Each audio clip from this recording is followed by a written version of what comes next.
Hey everyone, welcome back. You can go ahead and dim the lights, grab your tea or your emotional support cat, and settle in. Tonight, we're floating down the Nile, slowly, gently, toward one of the most over-dramatic, over-analyzed, and over-romanticized figures in all of history. Yes, Cleopatra. The woman who somehow became both a Hollywood fantasy and a symbol of ancient power, despite the fact that most of what we know about her comes from the people who really didn't like her. So, take a breath, because we're about to spend the next few hours quietly untangling the very complicated, very theatrical life of Cleopatra VII, Philopater, the last pharaoh of Egypt, who, honestly, refused to die quietly. Let's set the scene first. It's around 69 BCE. Rome is doing that thing where it keeps conquering everything it looks at, and Egypt, though still technically independent, is basically the rich kid that Rome keeps borrowing money from. The Ptolemaic dynasty, Cleopatra's family, had ruled Egypt for almost 300 years at this point. They were originally Macedonian Greeks, descendants of one of Alexander the Great's generals, which is why they spoke Greek at home instead of Egyptian. It's a little awkward, really. The rulers of Egypt hadn't been ethnically Egyptian in centuries. They ruled from Alexandria, this stunning coastal city built by Alexander himself. A city of libraries, philosophers, and way too many marble statues. The Ptolemies had money, brains, and an absolute addiction to royal inbreeding. Like, when I say family tree, I mean family knot. They married their siblings, their cousins, their nieces, basically anyone who could keep the bloodline pure, which, as we now know, is a fancy way of saying fragile. Cleopatra's parents were probably brother and sister. Her grandparents, also probably siblings. So when she was born, she was already carrying centuries of concentrated royal weirdness in her DNA. But Cleopatra was different. Unlike most of her family, she actually liked Egypt. She learned the Egyptian language, the first of her dynasty to do so. She also spoke Greek, Latin, Hebrew, and maybe a bit of Ethiopian and Aramaic. By all accounts, she was brilliant. Not my kid's gifted brilliant, more like can run a country, negotiate with generals, and fund a library while applying eyeliner brilliant. Let's float over a bit to her father, Ptolemy XII. He was known as Auletes, meaning the flute player, because, apparently, he was very fond of playing the flute, not so fond of ruling effectively. He was the kind of king who spent more time at banquets than at briefings. When Rome demanded tribute payments, he just borrowed more money. When his people complained, he raised taxes and partied harder. Eventually, the Egyptians had had enough and booted him out of the country. So what did he do? He ran to Rome, of course, begged for help, promised money, and eventually convinced the Romans to restore him to the throne. They did, mostly because they liked Egyptian gold. Cleopatra, at this time, was a teenager quietly watching her father make a series of questionable life choices. She was learning, observing, and probably developing a sense of humor about royal incompetence. When her father finally died in 51 BCE, Cleopatra became queen, technically co-ruler, with her little brother Ptolemy XIII. She was 18, he was about 10. And according to Egyptian custom, they were also married. Because, of course they were. Now, the royal court of Alexandria was not exactly the place for sibling bonding. It was full of scheming advisors, ambitious courtiers, and people who would absolutely push you into the Nile if it meant getting closer to power. So when Cleopatra started ruling a little too independently, signing documents without her brother's name, making political moves on her own, the royal court decided she was getting inconvenient. They forced her out, literally kicked her out of her own palace. She fled to Syria, gathered an army, and camped near the Egyptian border, waiting for her chance to return. And that's when fate, or more accurately, Julius Caesar, showed up. Caesar had just arrived in Egypt, fresh from defeating his rival Pompey in a civil war. Pompey had actually fled to Egypt hoping to find refuge, but the Egyptians, trying to impress Caesar, had gone ahead and killed him before Caesar arrived. They presented his severed head as a gift. Caesar was not amused. So now Rome's most powerful man was in Alexandria, annoyed, disgusted, and slightly traumatized. Perfect timing for Cleopatra. She knew an opportunity when she saw one. And according to legend, probably exaggerated but too good to skip, she had herself smuggled into Caesar's palace, rolled up in a carpet, like a literal delivery.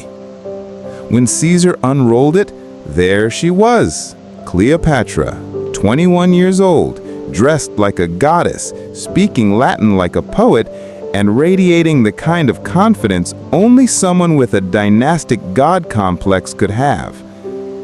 Caesar was 52. He was also married. But ancient Roman politics didn't exactly encourage fidelity, and Cleopatra had mastered the art of persuasion. Soon, she and Caesar were allies, then lovers, and very quickly, she was back on the throne. Her little brother replaced by another, Ptolemy XIV, who was even younger and even easier to control. For a while, life was good. Cleopatra had regained her crown, Rome was backing her rule, and Egypt was stable again. She even gave birth to Caesar's son, Ptolemy XV, nicknamed Caesarion, which basically means Little Caesar, like the pizza chain. Now Romans were scandalized by this. They loved Caesar, but not the idea of him having a foreign queen and a half-Egyptian child. It was political dynamite. But Cleopatra didn't care. She saw herself as the living goddess Isis, mother of a divine child destined to rule both Egypt and maybe, just maybe, Rome. She was dreaming big, and you kinda have to admire the confidence. When Caesar was assassinated in 46 BCE, Cleopatra suddenly found herself once again without her main political shield. Rome fell into chaos. And she, well, she quietly sailed back to Egypt, now alone, with her young son as co-ruler. But Cleopatra never did quiet for long, because soon two new Roman power players emerged, Mark Antony and Octavian. And, well, she was about to make history all over again. Let's gently drift there next time. To Cleopatra and Mark Antony, the ultimate power couple that managed to be both romantic and catastrophic at the same time. Cleopatra and Mark Antony, the Queen and her General. Hey everyone, welcome back. If you've made it this far, congratulations. You're officially committed to one of history's most drawn-out royal soap operas. So, refill your tea, find a cozy pillow, and settle in.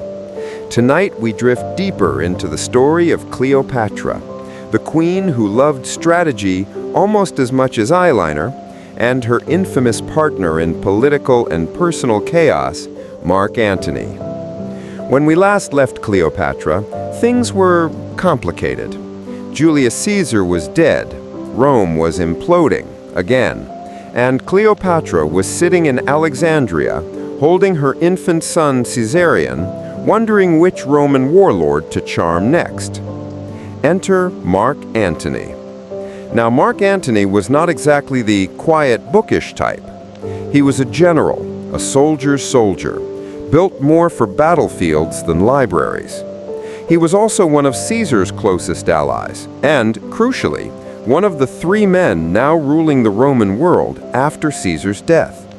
The other 2 were Octavian, Caesar's adopted son, who was young, ambitious, and slightly terrifying, and a guy named Lepidus, who nobody remembers because he mostly just agreed with everyone else. This trio formed what was called the Second Triumvirate. Their job? Restore order. Their method? Kill everyone who disagrees. It was a very Roman approach. Antony took charge of the eastern provinces, which conveniently included Egypt. And sometime around 41 BCE, he summoned Cleopatra to Tarsus, in modern-day Turkey, to answer for why she hadn't exactly been helping Rome's war efforts. Now, Cleopatra could have arrived with a humble delegation and a list of excuses, but humility was not her brand. Instead, she sailed up the Cydnus River on a golden barge with purple sails, reclining under a canopy of gold, surrounded by attendants dressed as cupids and nymphs, fanning her with peacock feathers. The air smelled of incense. The oars glistened with silver. Musicians played softly. Mark Antony, who was used to tents and battle smoke, was overwhelmed. The story goes that when he was invited to dine with her, she served him a banquet so lavish that it probably violated at least 3 Roman laws against showing off. Gold plates, pearls dissolved in wine, exotic dishes from every corner of her kingdom. It was less a dinner and more of a performance. And Antony, of course, fell for it, completely. He was captivated, not just by her looks, but by her charisma. Cleopatra wasn't the conventional beauty Roman writers mocked her for not being. Her charm came from wit, intelligence, and absolute self-assurance. She could switch languages mid-conversation, quote philosophers, and discuss naval strategy in the same breath. To Antony, she was everything Rome wasn't: vibrant, luxurious, unapologetically alive. And to Cleopatra, he was everything she needed: military power, Roman legitimacy, and someone who could at least temporarily keep Egypt safe from Roman greed. So began one of history's most famous and least practical romances. They spent the winter of 41 BCE together in Alexandria. Drinking contests, costumes, elaborate parties. There are even stories that they formed a private drinking club called the Inimitable Livers, which, yes, sounds like a modern bar name, but was probably more of a private society for doing ridiculous things with expensive wine. They'd go out at night disguised as commoners, playing pranks on fishermen and shopkeepers. Imagine your queen showing up at your stall at midnight, in costume, throwing fish at her boyfriend. That's Cleopatra and Antony's love story in a nutshell. Half politics, half chaos. But eventually, reality called. Antony had to go back to Rome. He left Cleopatra in Egypt, but not before she became pregnant again. She would give birth to twins, Alexander Helios, the sun, and Cleopatra Selene, the moon. because when you're ruling Egypt, subtlety is overrated. A few years later, Antony returned to Egypt. This time, he wasn't visiting for fun. He needed money, ships, and support for his wars in the east. And Cleopatra had all three. Together, they formed an alliance that terrified Octavian back in Rome. Antony started giving away bits of the Roman Empire to Cleopatra's children, titles, territories, entire kingdoms. To Rome, it looked like he'd gone native. To Cleopatra, it looked like a smart investment in her family's future. They staged grand ceremonies in Alexandria, dressing as gods, he as Dionysus, she as Isis. The crowds adored it. The Romans did not. Octavian began a quiet propaganda campaign.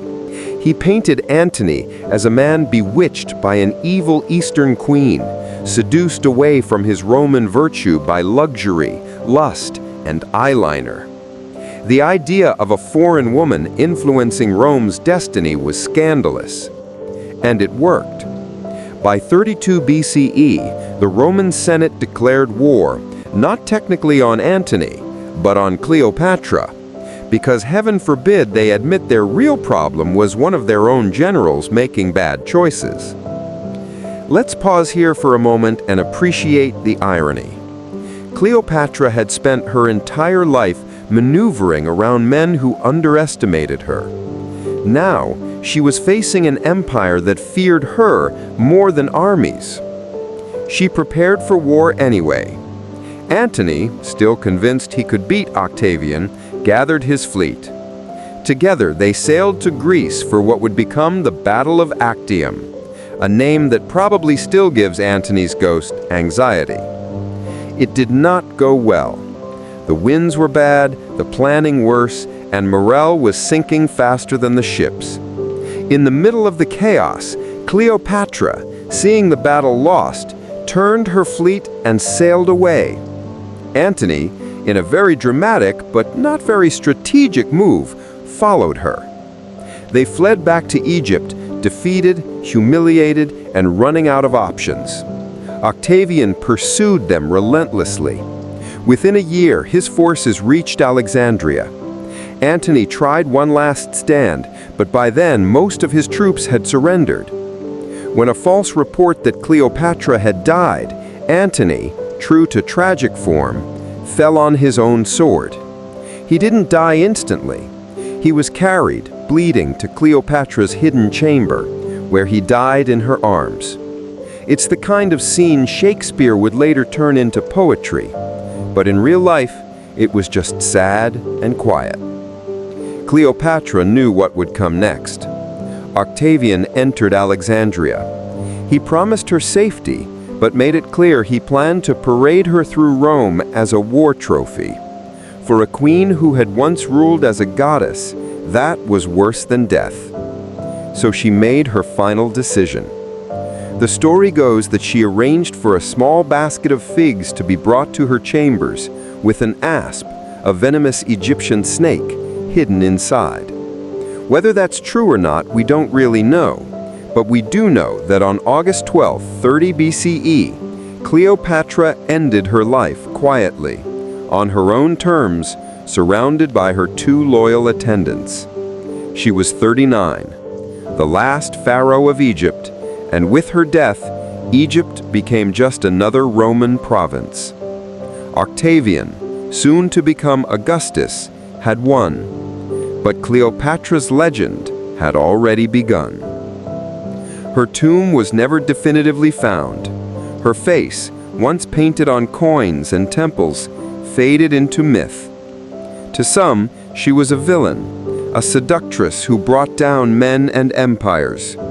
To others, she was a visionary, the last flicker of independent Egypt. But maybe she was just human, smart, flawed, and unwilling to live quietly in a world ruled by men who wrote the stories after her. So as we close tonight's tale, maybe take one last quiet moment. Imagine the moonlight on the Nile, the scent of lotus flowers, the hush of the palace walls, and somewhere in that silence, the whisper of a queen who refused to die quietly. The aftermath.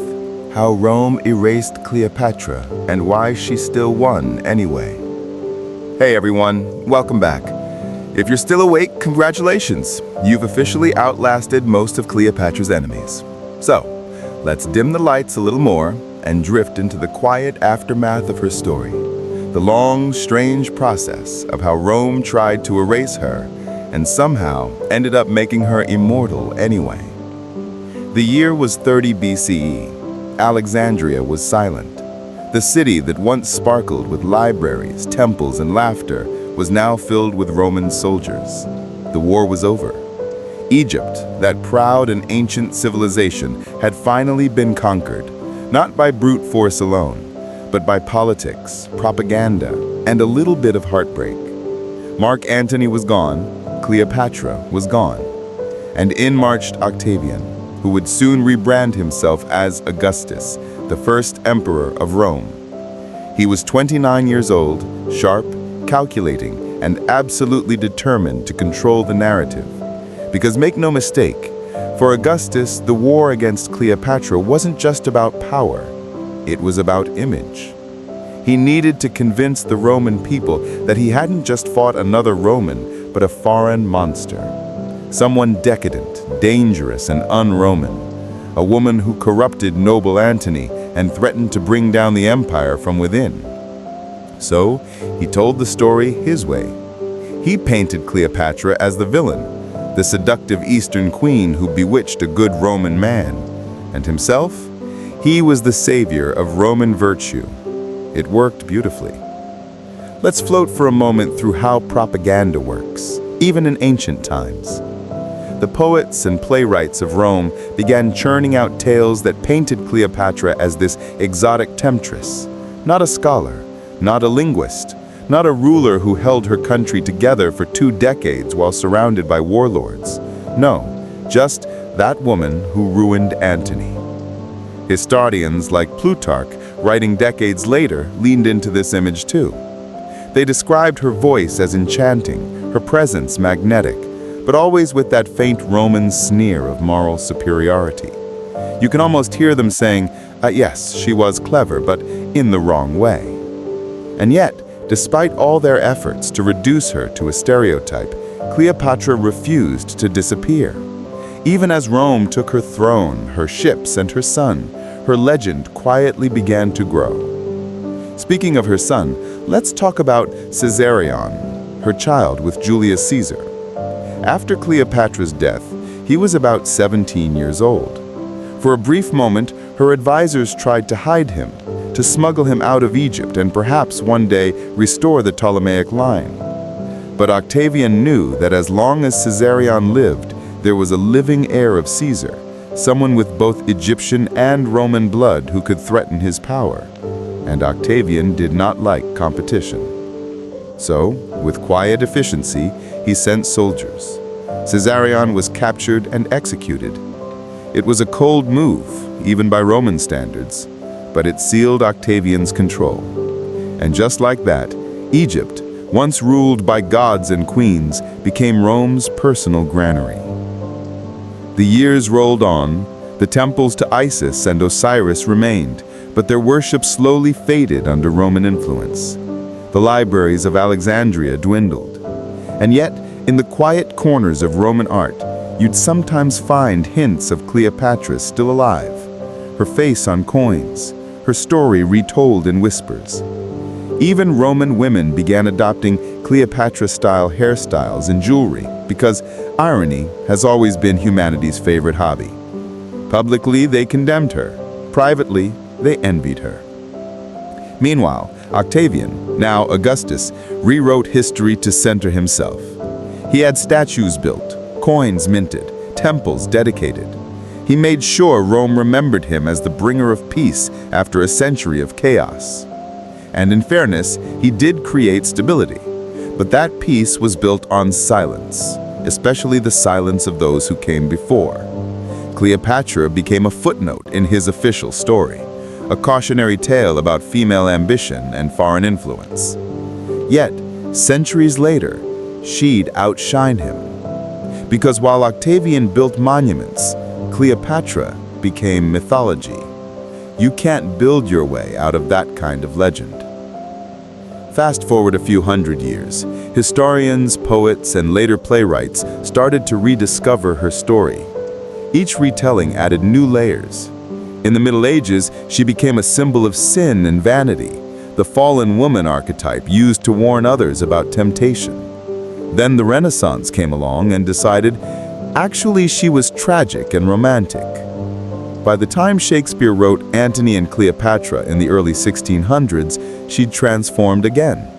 No longer a scheming villain, now she was the passionate queen who died for love, a figure of poetry, not politics. And throughout the centuries, she kept evolving. To the Victorians, she was an exotic fantasy, dangerous but irresistible. To Hollywood, she became a spectacle of beauty, gold, and eyeliner budgets. To modern historians, she's finally returning to her rightful place, a brilliant, multilingual ruler who played the world's most dangerous political game and almost won. Let's talk about that almost, because in a way, Cleopatra did win. Rome wanted to erase her, but 2,000 years later, we're still whispering her name. Not Octavian's, not Lepidus's, not even most of the Caesars that followed.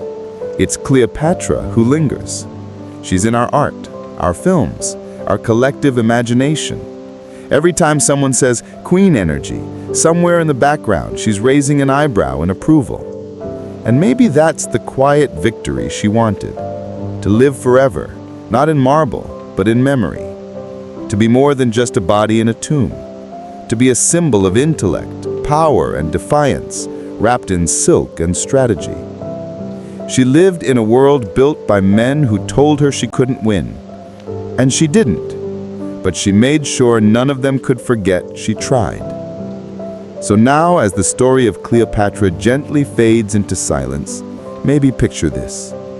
The Nile at twilight, the golden light slipping across the water, a single barge drifting out of view, and somewhere on the wind, her voice, calm and steady, saying, I will not be erased.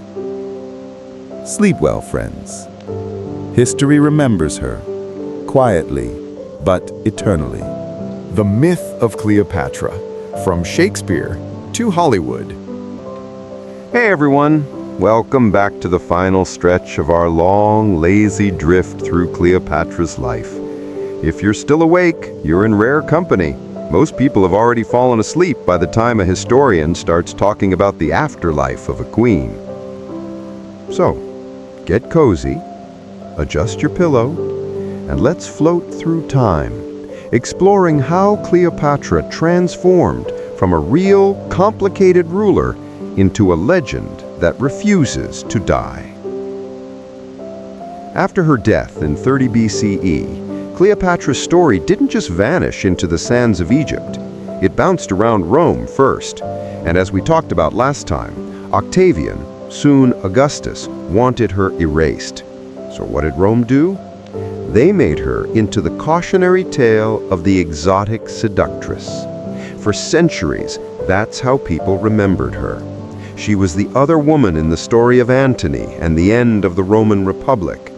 A political villain with seductive powers, an object lesson in why foreign women shouldn't meddle with Roman men. But here's the thing about stories. They evolve. People love drama. They love romance. They love a little tragedy sprinkled in. Fast forward to the Renaissance. Historians and artists began to rediscover her story, peeling away layers of Roman propaganda. Cleopatra became less of a villain and more of a tragic, fascinating figure. Painters, poets, and playwrights imagined her beauty, intelligence, and charisma, blending fact with legend. One of the most famous reinterpretations came in 1607 when Shakespeare wrote Antony and Cleopatra. In this version, Cleopatra is not just a schemer, she's a queen, a lover, a strategist, and a person caught between love and power. Shakespeare emphasized her wit, her theatrical personality, and her defiance in the face of Rome's might. Here, we start to see the beginnings of the Cleopatra myth we know today, a mixture of glamour, intellect, and tragedy. By the 19th century, Cleopatra's legend grew even larger. European writers, fascinated with Egypt, framed her as the ultimate symbol of the exotic East. They were fascinated by her supposed beauty, her seductive powers, and her role in shaping the Roman world.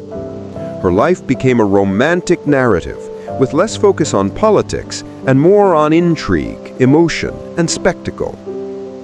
Victorian artists painted her reclining with snakes, holding asp-like jewelry, or lounging on golden couches. Each image emphasized mystery and sensuality over realism.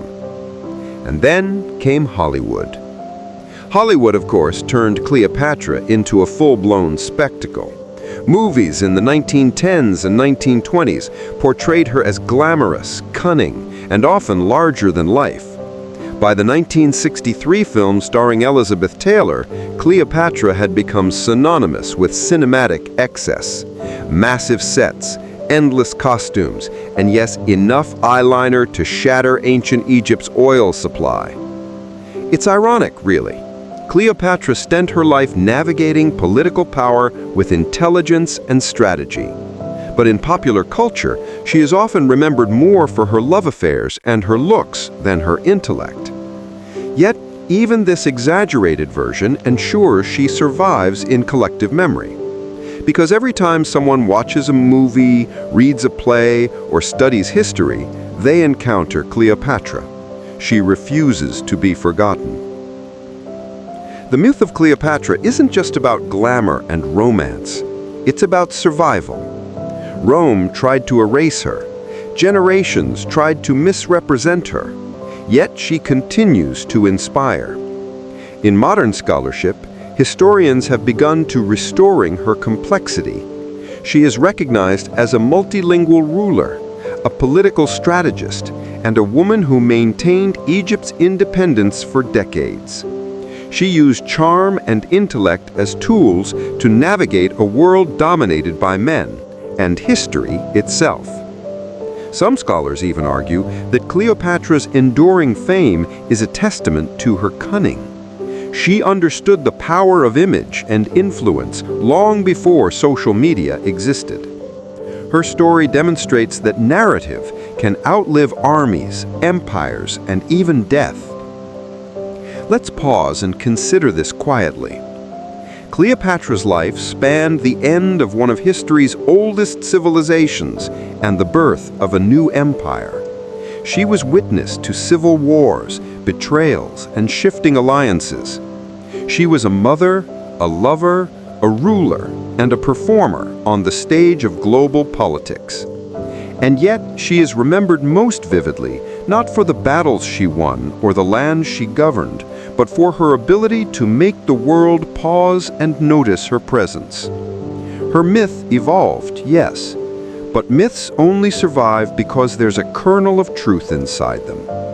Cleopatra was extraordinary, and her story, told, retold, misremembered, and romanticized, ensures that extraordinary life continues to float through history, quietly, like the Nile at twilight. So tonight, as you drift towards sleep, picture Cleopatra in her chambers. Not the Hollywood Cleopatra, not the Roman propaganda Cleopatra, but the real one. Intelligent, ambitious, flawed, brilliant, and endlessly fascinating. Imagine her walking through the corridors of Alexandria, her children playing in the sunlight, advisors whispering around her, and the Nile stretching endlessly beyond the palace walls. Imagine her carefully calculating every move, smiling at her own cleverness, knowing that even in defeat, she would not be forgotten. Because Cleopatra knew something timeless.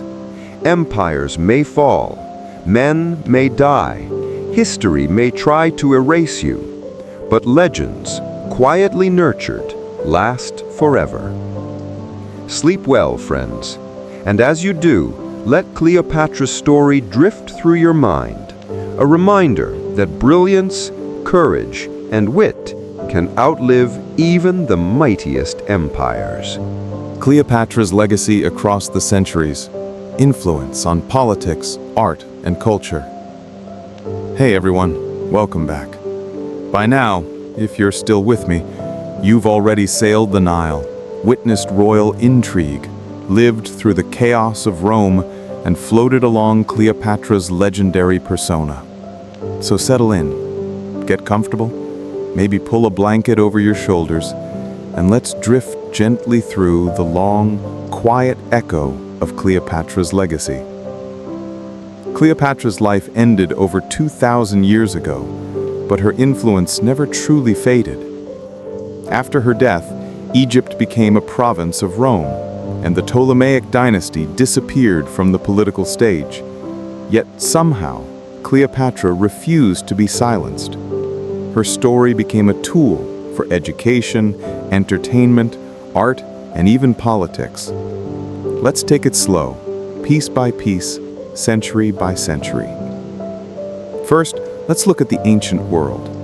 Even in the decades immediately following her death, Cleopatra's story circulated in Roman circles. Writers and historians used her as a cautionary tale. She represented the dangers of female influence in male-dominated politics, the threat of foreign powers, and the seduction of pleasure over duty. But underneath that veneer of Roman scorn, there was admiration too.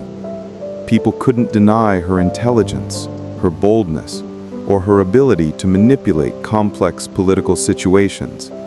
Even her enemies, like Octavian, recognized that she had been a worthy opponent. Coins from the era still depict her face. Temples in Egypt continued to honor Isis, with Cleopatra often syncretized as the living goddess herself. So even in death, she held a presence, quietly asserting her memory in the physical landscape. Moving into the Middle Ages, Cleopatra became more symbolic than historical. European scholars largely knew her story through Roman accounts, which were, unsurprisingly, biased.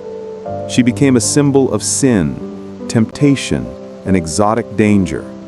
Writers framed her as the archetypal femme fatale, a woman whose allure could topple men and empires alike. Church texts, plays, and literature of the time used her as a moral lesson, not because she was evil, necessarily, but because she embodied the wrong kind of ambition. Women, they implied, should not have Cleopatra's cunning, intelligence, or independence. Yet paradoxically, these tales kept her alive. People remembered Cleopatra not for her reign as queen, but for her remarkable ability to leave an impression. Her story became a whispering ghost in the European imagination, waiting for the Renaissance to awaken it. Ah yes, the Renaissance, the era of rediscovery, art, and drama. Artists began reimagining Cleopatra as a tragic, romantic figure. Painters, like Guido Reni and Justus Sustermans, captured her as a mix of intellect and allure, sometimes in death, sometimes in moments of quiet reflection. Poets wrote odes to her charm, her wit, her daring political genius. Shakespeare, of course, took it to another level. Antony and Cleopatra portrayed her as a larger-than-life character, witty, theatrical, and humanly vulnerable. Her voice, as imagined by Shakespeare, combined cunning strategy with emotional depth, a queen fully in command of her destiny, yet tragically caught in the tides of history.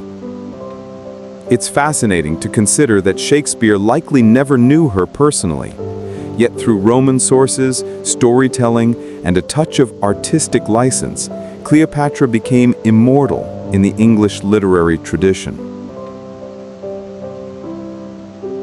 Fast forward to the modern era. Hollywood could not resist her story. Silent films, early talkies, and eventually the 1963 Elizabeth Taylor version created a Cleopatra who was dazzling, opulent, and theatrical. Her story became not just history, but a spectacle. Luxury, drama, romance, and tragedy, all rolled into one. Even in popular culture, she inspired fashion, art, and political commentary. Hairstyles, jewelry, even makeup trends drew from Cleopatra's imagined image. She became a shorthand for power, seduction, and female ambition. But here's the subtle, quieter part of her legacy. She influenced more than just art or cinema. Cleopatra influenced how the world thinks about leadership. She showed that intelligence, diplomacy, and charisma can be as powerful as armies.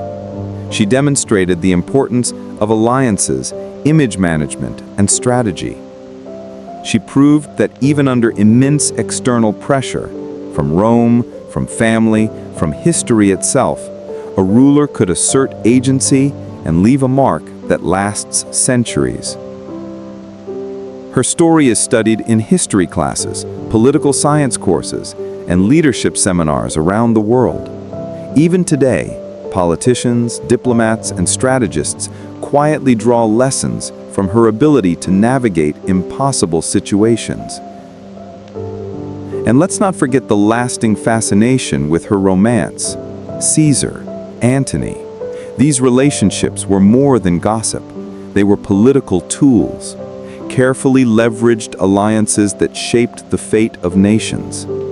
Through them, Cleopatra illustrates the intertwining of personal and political power, a lesson as relevant now as it was 2,000 years ago. Even her deaths, dramatic, quiet, and calculated, teach something. She controlled the narrative to the very end, refusing to be paraded as a captive, choosing the terms of her exit and shaping her story for posterity. It's a final, subtle act of political genius disguised as tragedy. Let's drift gently to the 21st century. Cleopatra remains a symbol of female power and intellect. She inspires books, movies, art, academic studies, and even motivational quotes. She embodies resilience, the queen who outlived her enemies in memory, if not in flesh. And perhaps that's the most remarkable part of her legacy. She refuses to be static. History, art, literature, and culture continue to reinterpret her, each era adding new layers. She's simultaneously a ruler, a myth, a romance, and a cautionary tale. And through it all, she remains unmistakably herself. So tonight, as you settle into sleep, think of Cleopatra not as a character in a story told by others, but as a living, breathing strategist, ruler, and human being who mastered the game of life and influence. From the Nile to Rome, from Shakespeare to Hollywood, from history textbooks to pop culture, she has survived. Not because she conquered armies, not because she bore children, but because she understood something essential. To endure, you must shape the story of yourself, even when the world tries to erase you. Sleep quietly, friends. Let Cleopatra's story drift around your mind, a reminder that brilliance, wit, and courage leave traces that no empire, no war, no propaganda can ever fully erase. Cleopatra in numbers, political moves, family drama, and daily life. Hey everyone, welcome back. If you've stayed with me this long, congratulations. You're officially ready to float deeper into the quiet, detailed, and slightly weird world of Cleopatra's daily life. Tonight, we're going to take it slow, examining her reign, her household, and yes, even the numbers behind her power. Because history isn't just battles and romance. It's taxes, family trees, and wine consumption. Let's start with her family, because the Ptolemies were a complicated mess even by royal standards. Cleopatra VII was the daughter of Ptolemy XII, known as Auletes, or the flute player. He had a flair for indulgence and an aversion to effective ruling, so Cleopatra grew up in a household where money, influence, and occasional betrayal were all part of the curriculum.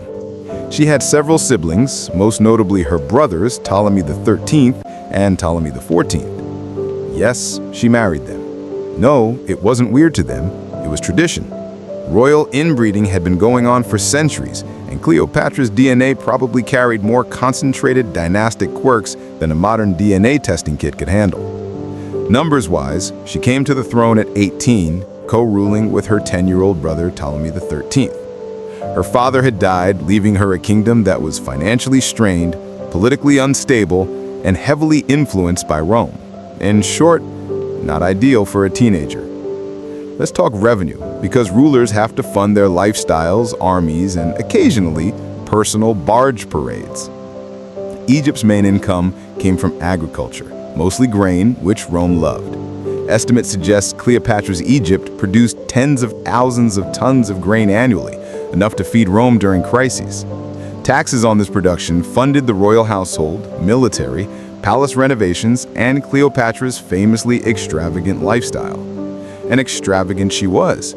Accounts suggest she could spend thousands of gold talents in a single public display or festival. For comparison, one gold talent is roughly 33 kilograms of gold. Do the math if you like, but it's safe to say Cleopatra's bling budget alone could make a modern billionaire blink. Her household was another story in numbers. She had dozens of attendants, advisors, and officials, each with their own responsibilities. Librarians for the Alexandria Library, though the library was already declining by her reign. Priests and temple officials to manage the religious aspects of her rule. Soldiers, of course, to protect the palace, the city, and sometimes Cleopatra herself. And then there were her pets. Yes, Cleopatra reportedly had exotic animals, monkeys, cheetahs, and perhaps even lions. Not just for show.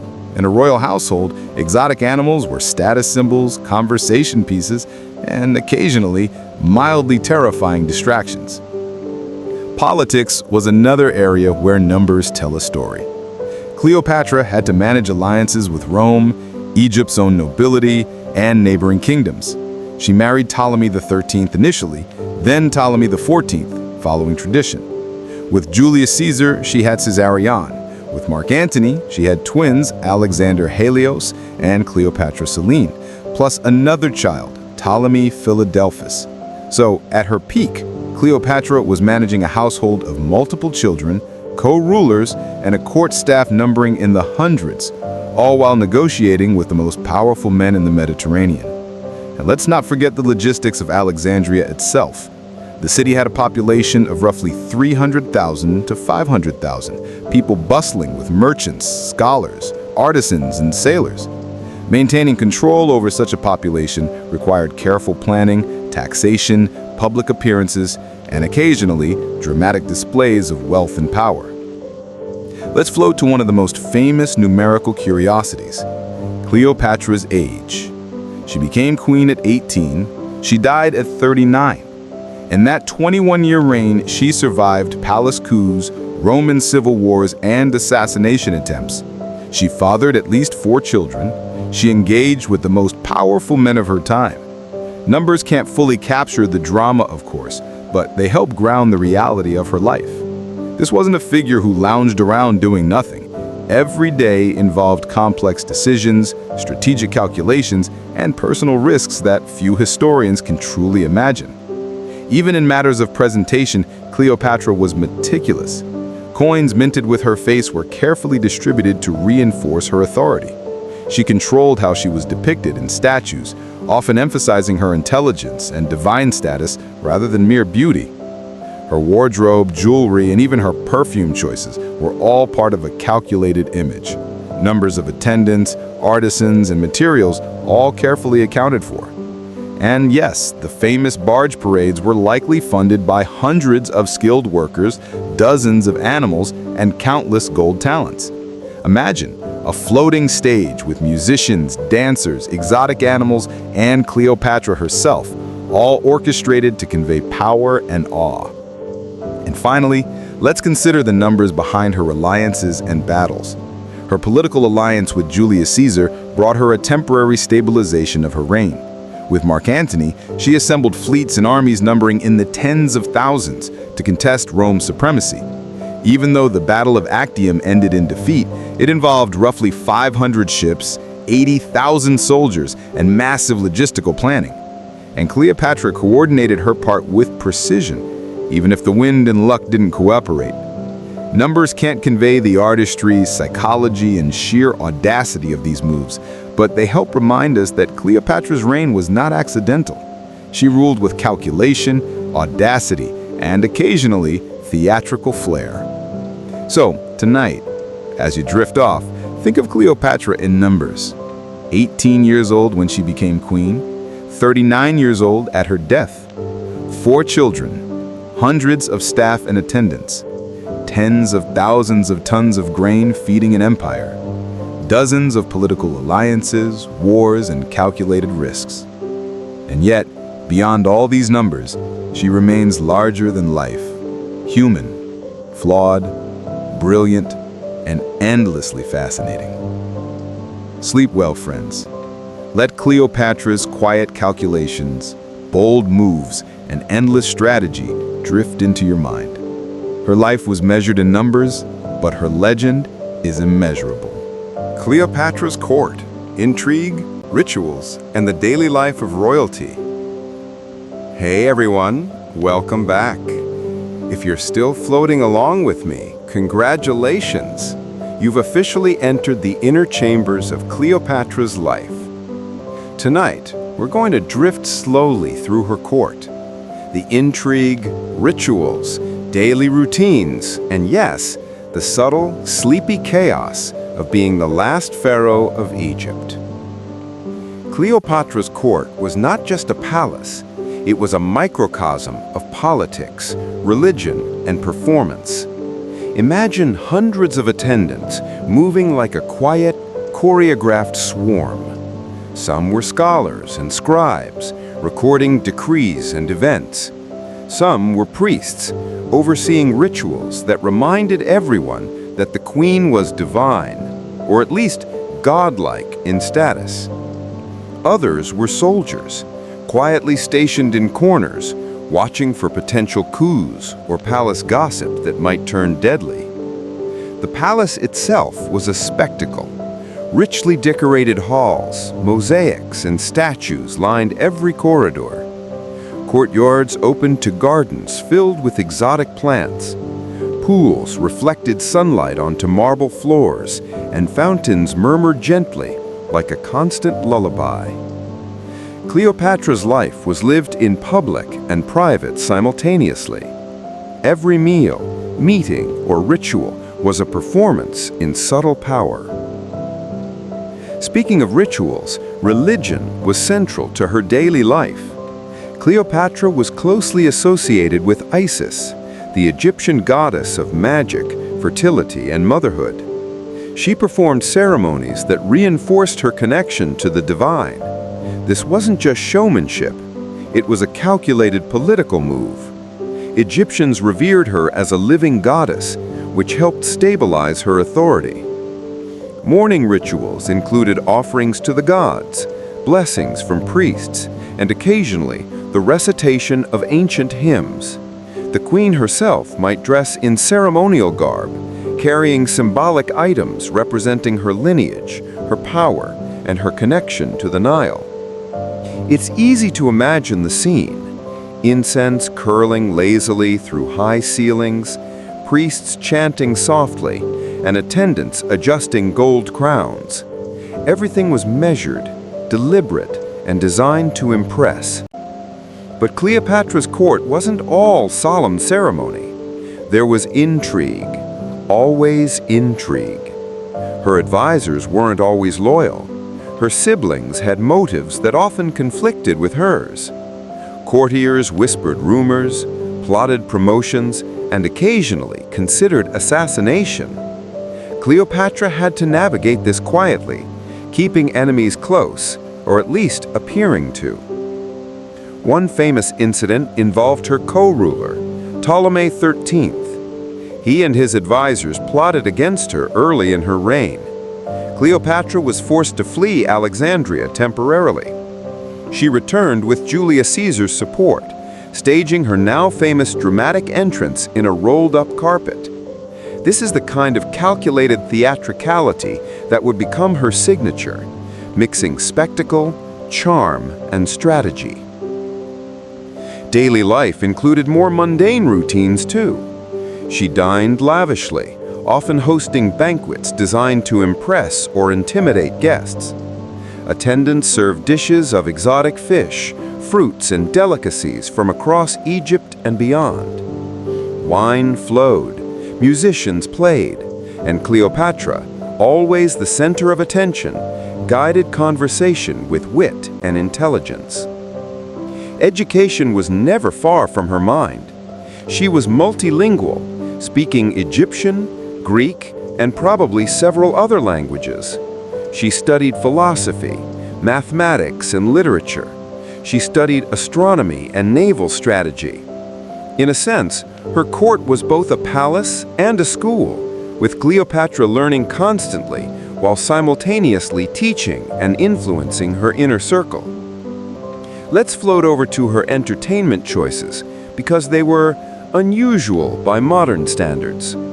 Cleopatra enjoyed elaborate performances, often staged on palace barges or in grand halls. Actors, musicians, and dancers performed pieces blending Egyptian, Greek, and foreign traditions. Occasionally, she would participate herself, not out of vanity, but to demonstrate charm, intelligence, and cultural fluency. These performances weren't frivolous. They were political statements, subtle displays of power and control. Even animals played a role in the court's daily life. Exotic pets, like cheetahs or monkeys, wandered the halls or accompanied Cleopatra on her excursions. They weren't just for decoration. They were symbols of wealth, reach, and influence. Then there were her children, who added their own layers of complexity. Cleopatra raised Caesarion and later her children with Mark Antony within the palace. Their upbringing combined traditional Egyptian practices with elements of Greek and Roman education. Tutors taught them languages, history, philosophy, and perhaps even the occasional political negotiation. Cleopatra was both mother and mentor, carefully balancing affection and preparation for the future.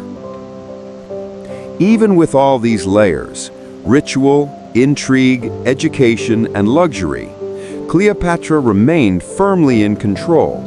Her court moved with precision, yet with the quiet chaos of real life.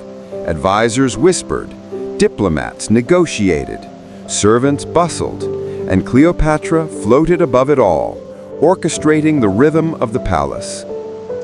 And let's not forget her personal habits, which were surprisingly practical. She reportedly bathed in milk, used perfumes and oils, and attended personally to her appearance, but not excessively. Her focus was on presence and influence, not vanity alone. Every gesture, every outfit, every public appearance was part of a calculated performance. Even something as mundane as walking through the palace could communicate power, authority, and divine right. So tonight, as you drift to sleep, picture Cleopatra's court.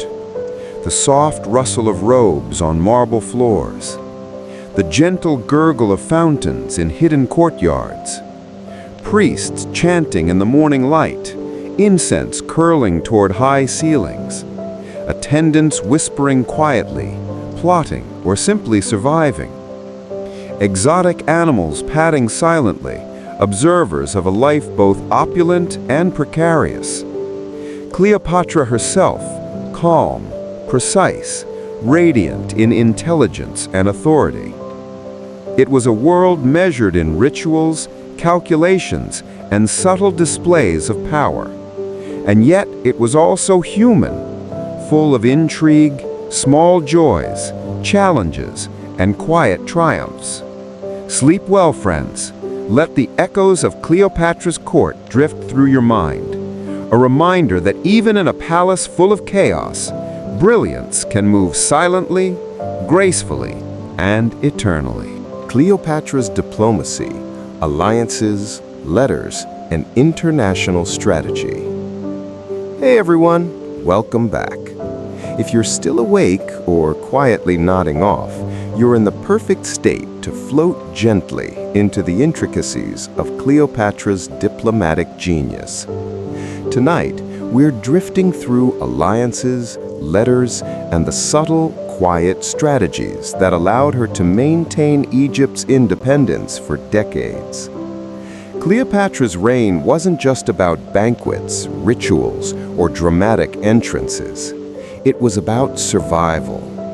Egypt, by the time she ascended the throne, was no longer the superpower it once had been. Rome was looming, internal rivals were scheming, and neighboring kingdoms watched for the slightest sign of weakness. And Cleopatra was not weak.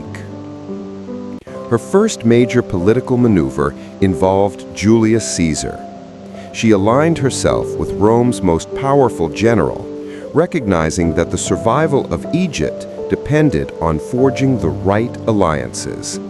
This wasn't romance first, politics second.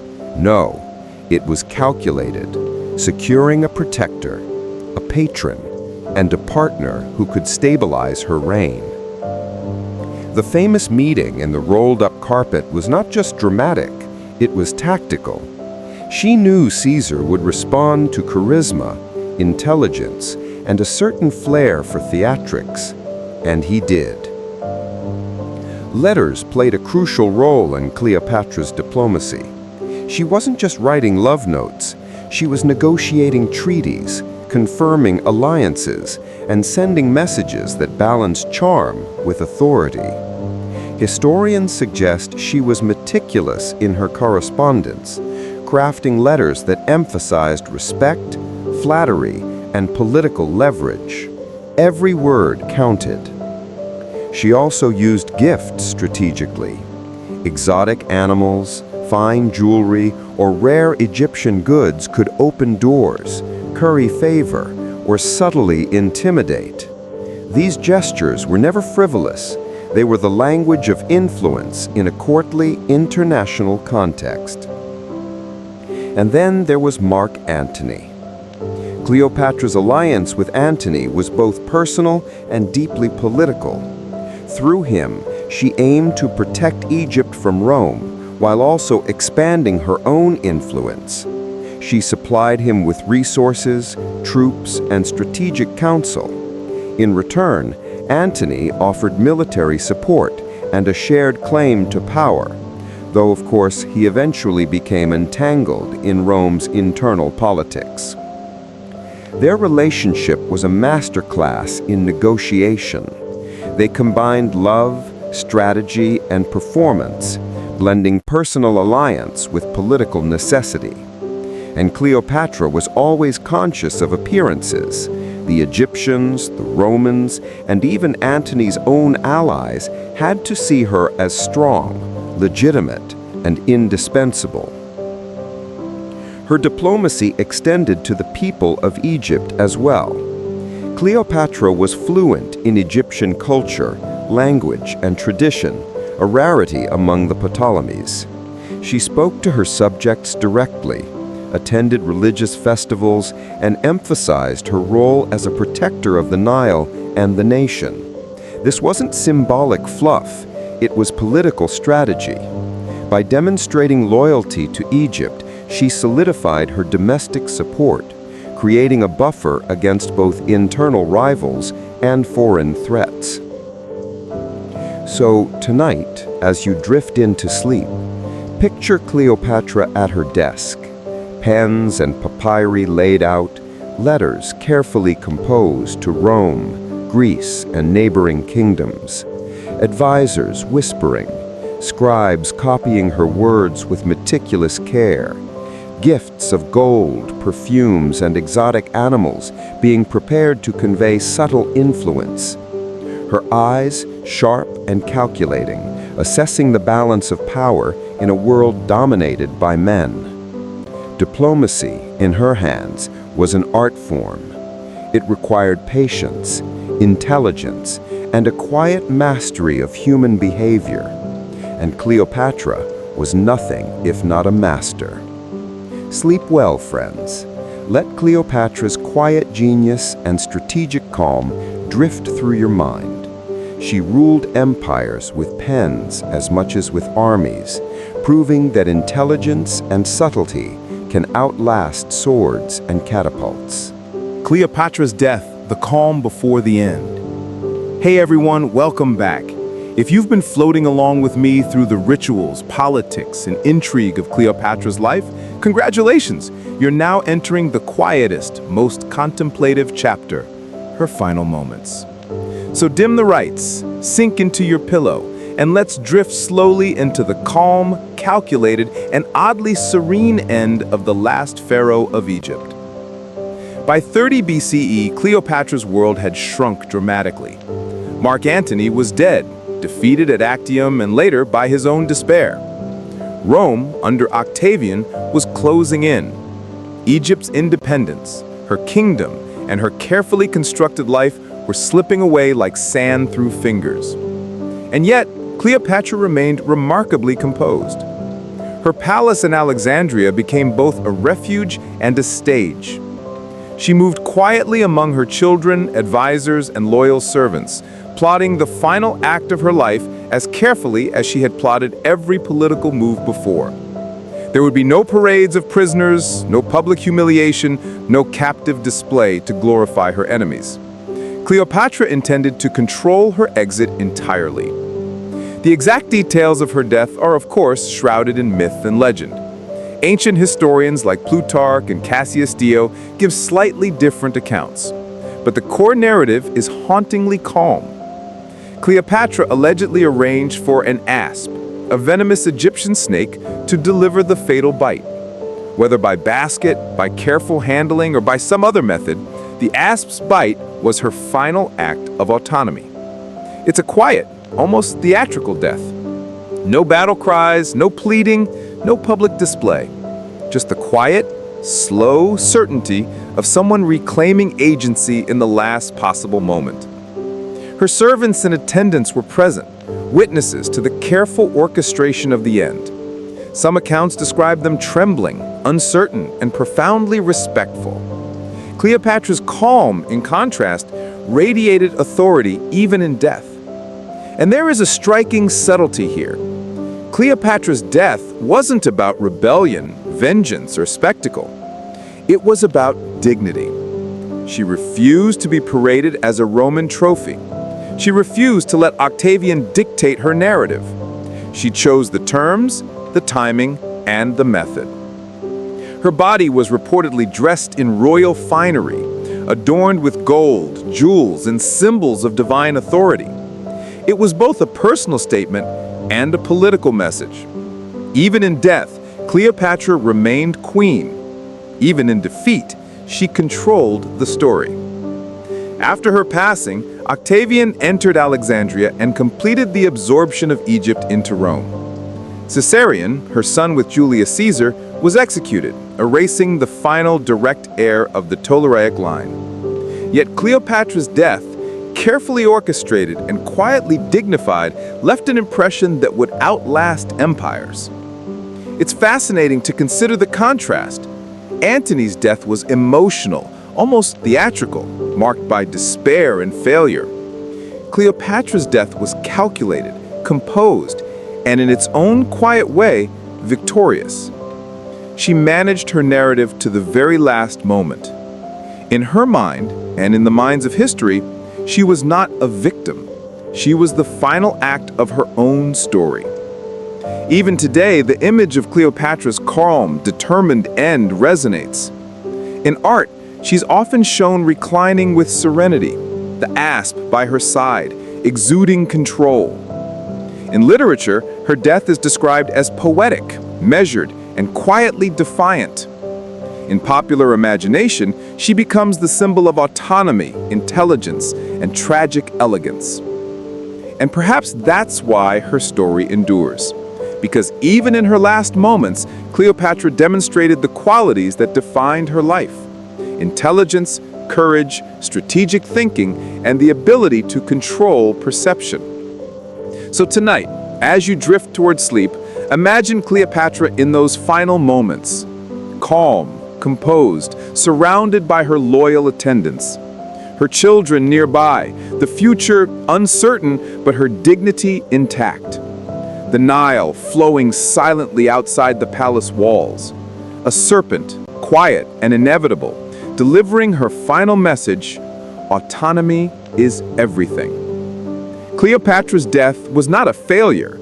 It was a statement, a final act of power in a life that had been nothing if not bold, strategic, and unforgettable. Sleep quietly, friends. Let the serene, controlled strength of Cleopatra's last moments float through your mind. A reminder that even when the world falls away, dignity, intelligence, and calm determination can leave a mark that lasts for millennia. Cleopatra's children and the fate of the Ptolemaic line. Hey everyone, welcome back. If you've been floating along through Cleopatra's life, her court, and her quiet, controlled death, tonight we turn our attention to the next generation, the children who survived her and the slow fading of the Ptolemaic dynasty. So, dim the lights, settle in, and let's drift gently through the aftermath of Cleopatra's reign.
Cleopatra in Art and Literature, The Evolution of Her Image.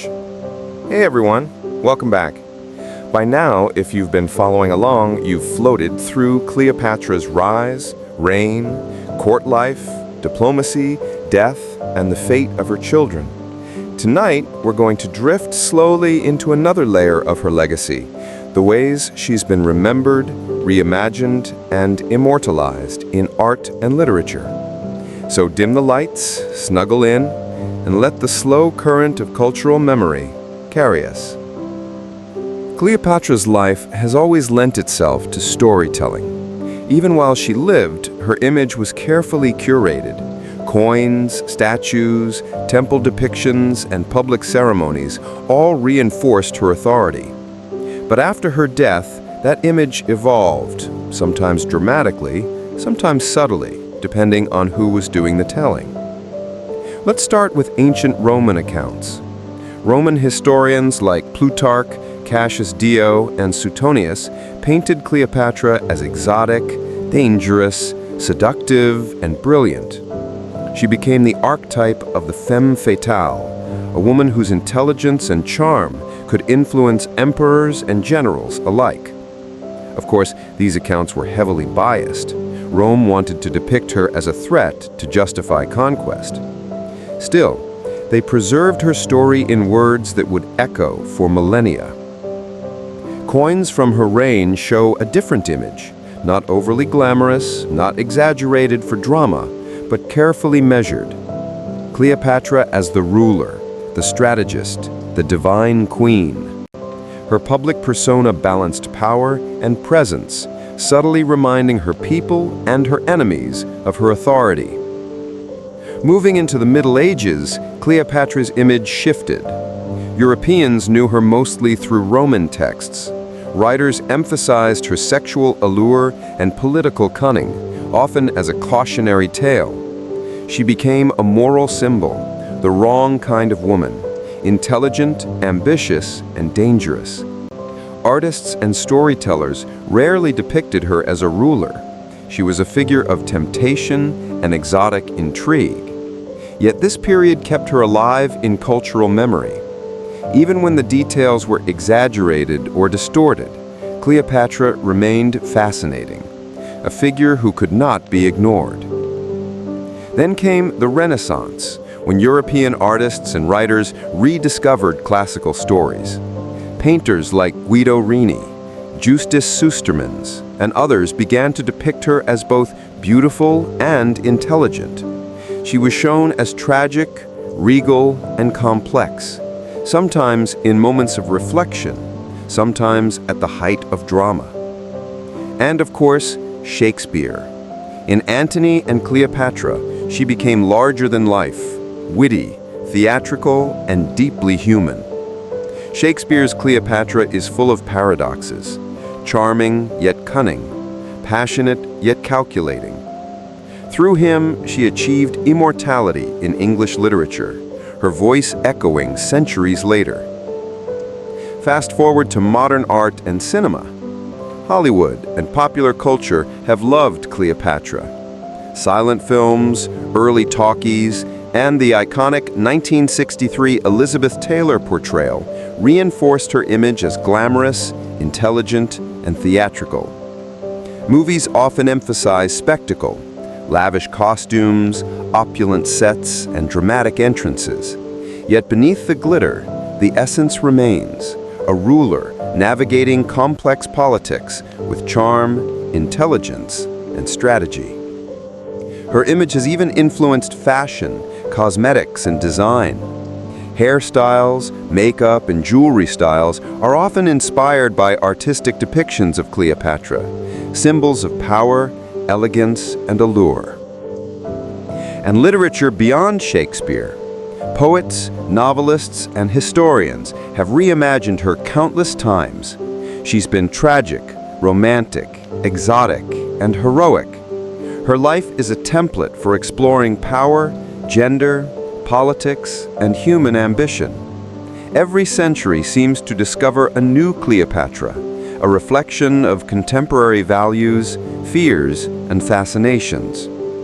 What's remarkable is the continuity. From coins and statues to plays and novels, from Renaissance paintings to blockbuster films, Cleopatra's story continues to resonate. Even when the details are embellished or altered, the essence remains: a woman who commanded power, intellect, and presence beyond what history often allows. She is both historical figure and myth, grounded in facts, yet endlessly flexible in imagination. So tonight, as you drift into sleep, picture Cleopatra in these forms. On ancient coins, serene and calculating. In Roman texts, exotic and clever. In Renaissance paintings, tragic yet regal. On stage and screen, brilliant, dramatic, and unforgettable. Her image is like a river, flowing through centuries, sometimes calm, sometimes turbulent, but always present. It reminds us that history is not only lived, it is remembered, interpreted, and reimagined. And Cleopatra? She mastered both. Cleopatra's Egypt: Society, Economy, and Daily Life. Hey everyone, welcome back. If you've been floating along with me, you've witnessed Cleopatra's rise, her court, diplomacy, death, and her lasting influence in art and literature. Tonight we're going to slow down even further and drift gently into the world she ruled, the daily life, society, and economy of Egypt under her reign. So settle in, maybe close your eyes, and let's float along the Nile for a bit. Egypt under Cleopatra was an intricate tapestry of people, traditions, and economies. The Ptolemaic dynasty had ruled for centuries, blending Greek and Egyptian cultures. By Cleopatra's reign, this mix had matured into a society that was both fascinatingly complex and at times quietly chaotic. At the top, of course, was the royal family. Cleopatra herself was the embodiment of divine authority. She attended religious ceremonies, managed court politics, and ensured that the machinery of state ran smoothly. Yet even the queen could not micromanage everything. The majority of Egyptians lived in villages, towns, or the bustling capital, Alexandria. Farmers worked the fertile Nile Delta, producing grain, vegetables, and livestock. Grain was especially crucial. Egypt's breadbasket fed Rome itself, making the stability of agriculture a matter of life and death for both kingdoms. Taxes were carefully calculated and collected by scribes, often in kind rather than money. Farmers delivered portions of crops to local officials who ensured that the flow of grain reached the state coffers and the palace kitchens. It sounds boring, and in many ways it was, but it was also essential to the functioning of Cleopatra's kingdom. Life in Alexandria was different. The city was a cosmopolitan hub, home to Greeks, Egyptians, Jews, and traders from across the Mediterranean. Its streets were busy with merchants, artisans, scholars, and sailors.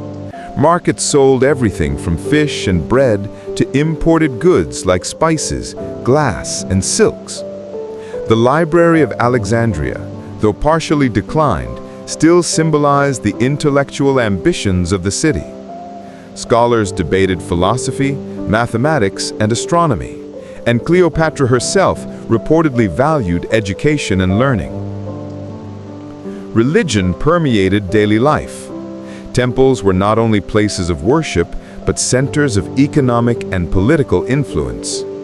Priests held considerable power, overseeing land, education, and ceremonies. Cleopatra's association with Isis reinforced her own authority. She appeared at festivals, conducted rituals, and emphasized her role as both sovereign and divine figure. For ordinary Egyptians, this reinforced a sense of stability and continuity, even amid political upheaval. Entertainment and leisure existed, though in a very different form from modern times. Festivals were common, often linked to the agricultural calendar or religious observances. Music, dance, and theatrical performances took place in temples, courts, and public squares. Wealthy citizens and nobles could enjoy banquets and games, while ordinary people found entertainment in community events, storytelling, or local festivities. Even Cleopatra herself engaged in entertainment strategically. Banquets and performances weren't just indulgences, they were displays of wealth and power designed to impress allies, intimidate rivals, and maintain her image. Trade and economy were vital to Cleopatra's rule. Egypt exported grain, papyrus, linen, and luxury goods like perfumes and jewelry. Imports included wine, olive oil, timber, and luxury items from Asia and the Mediterranean. Cleopatra's diplomatic skills ensured that trade remained steady, protecting both Egypt's wealth and her political alliances. Numbers again remind us of the scale. Tens of thousands of tons of grain per year. Hundreds of ships navigating the Mediterranean for commerce and military purposes. Thousands of workers in the cities, fields, and ports maintaining the economy's flow. Yet daily life was not always smooth. Internal politics, rivalries, and external threats created tension. Disputes over succession, rebellions, and pressure from Rome kept Cleopatra and her advisors constantly vigilant. Even small decisions, like the distribution of grain or the timing of a festival, could have major political consequences. And amidst all this, Cleopatra maintained her image, her influence, and her strategic mind. She walked the fine line between ruler and performer, manager and mother, diplomat and strategist. So tonight, as you drift into sleep, imagine Egypt under Cleopatra. Farmers tending fertile fields along the Nile.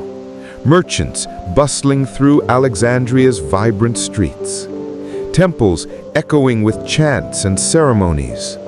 Scholars debating philosophy and mathematics in quiet courtyards. Cleopatra herself moving gracefully through it all, observing, influencing, and ruling. It was a world of subtle power, quiet complexity, and careful balance. And Cleopatra, calm and calculated, was at its center, guiding, orchestrating, and enduring. Sleep well, friends. Let the gentle rhythm of Egypt's daily life under Cleopatra's rule drift through your mind. A reminder that even in the vast flow of history, thoughtful leadership and subtle influence leave lasting marks. Part 13. Cleopatra's military strategy. Fleets, soldiers, and the battles of Egypt. Hey everyone, welcome back. If you've been quietly drifting through Cleopatra's court, diplomacy, and the rhythm of daily Egyptian life, tonight we turn to a slightly more active but still measured topic: Cleopatra's approach to military strategy. So dim the lights, settle in, and let's float slowly into the world of fleets, soldiers, and quiet battlefield calculations. Contrary to some modern portrayals, Cleopatra was not personally leading charges with a sword, nor was she storming walls in a dramatic display. She did, however, understand military power intimately, and she wielded it carefully. Her reign coincided with the rise of Rome, meaning Egypt's sovereignty was constantly under threat. Maintaining armies, fleets, and alliances was not optional, it was essential. Let's start with her navy, because the Nile and the Mediterranean were central to Egypt's defense. Cleopatra oversaw the construction and maintenance of dozens of ships.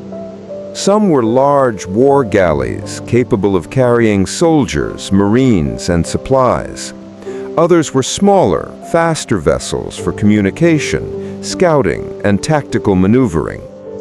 Numbers matter here. During the Battle of Actium, Cleopatra's fleet reportedly included around 60 warships and numerous support vessels. She coordinated logistics, crew assignments, and supplies, everything from food for sailors to repair crews for damaged ships. Ships were manned by a combination of Egyptian sailors, mercenaries, and sometimes allies provided by Mark Antony. It's easy to imagine the scene: Alexandria's docks bustling with activity, sailors loading provisions, carpenters repairing hulls, and Cleopatra observing from the shore, making notes, issuing orders, calculating outcomes. On land, Egypt's army was smaller than Rome's, but carefully organized.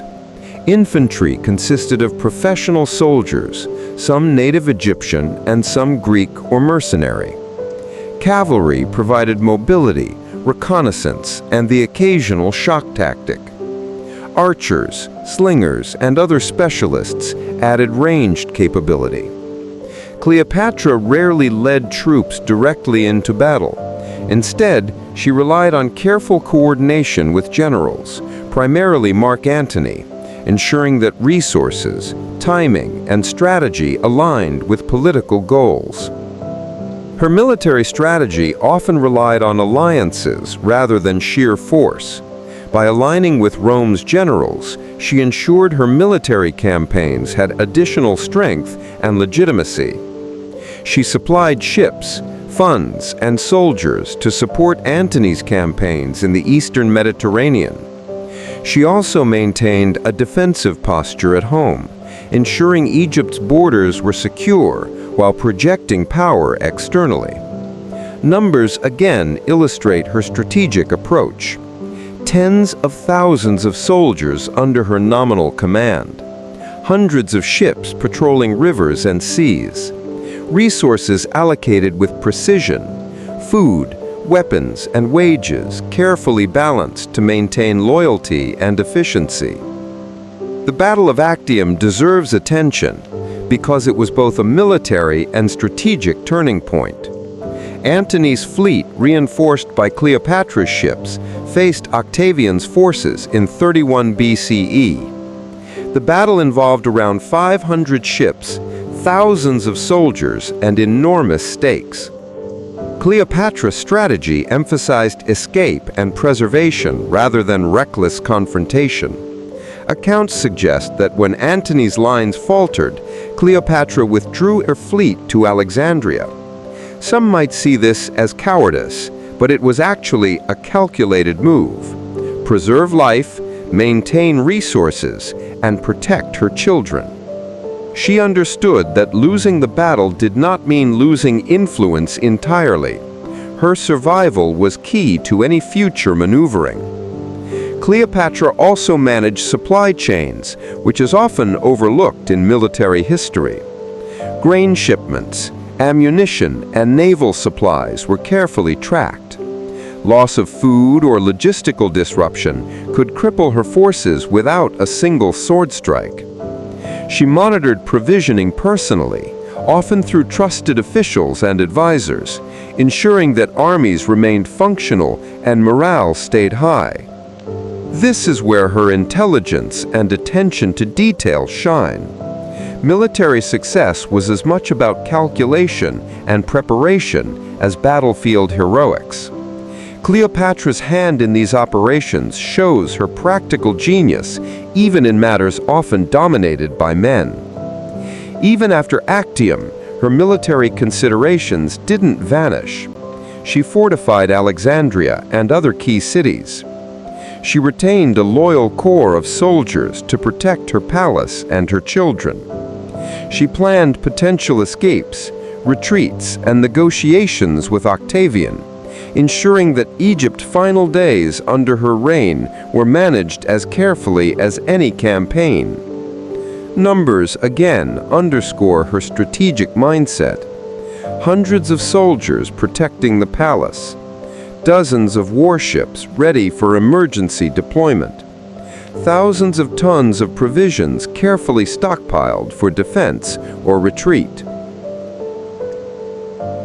So tonight, as you drift into sleep, picture Cleopatra overseeing her forces. Ships lined along the Nile, sails catching the soft breeze.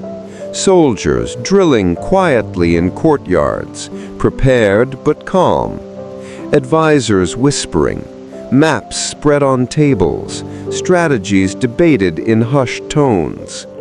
Cleopatra herself, calm, calculating, aware of every detail, ensuring that even in the face of overwhelming odds, she maintained control.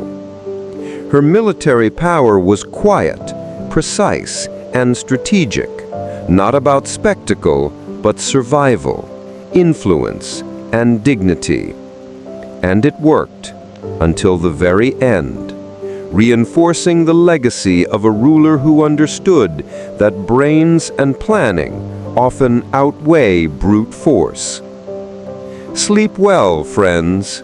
Let the quiet discipline, calculated strategy, and serene control of Cleopatra's military genius drift through your mind. A reminder that power is often most potent when exercised with calm intelligence rather than loud force. Hey everyone, welcome back. If you've been floating along through Cleopatra's military strategy and the rhythm of her kingdom, tonight we slow down even further. We're going to drift gently into Cleopatra's personal habits, lifestyle, and the subtle ways she curated both her image and her daily life. So dim the lights, get comfortable, and let's meander slowly through the routines of one of history's most legendary queens. Cleopatra's life was, in many ways, a balance between the extraordinary and the ordinary. She was a ruler, a diplomat, a strategist, and a mother, but she was also human. Her daily routines reflected this blend, combining comfort, practicality, and deliberate presentation. Morning likely began quietly, though the palace itself would have been alive with activity. Attendants and servants moved through corridors, carrying clothes, oils, and breakfast items. Cleopatra herself was meticulous in appearance, but not frivolous. She bathed regularly, reportedly in milk or perfumed oils, a practice both for hygiene and subtle luxury. Her grooming rituals were practical, yet they reinforced her image of refined authority. Her diet was carefully managed, balancing health, indulgence, and spectacle. Fresh fruits and vegetables from the Nile Delta, fish and meats prepared by skilled palace cooks, wine for leisure, perhaps diluted with water, consumed in measured amounts. Feasts were also social tools. Every meal could become an occasion to impress diplomats, allies, or visiting dignitaries. Food was quietly another extension of power, a subtle way to demonstrate wealth, sophistication, and control. Clothing and presentation were similarly deliberate. Cleopatra's wardrobe combined Egyptian tradition with Greek and Mediterranean influence. Flowing robes, intricate jewelry, and symbolic adornments communicated both status and divine connection. Even her hairstyle, often shown in art as intricate braids and headdresses, reinforced her authority and cultivated presence. Every element of her appearance was both personal and political, merging comfort with image management. Education and intellectual pursuits were central to her lifestyle.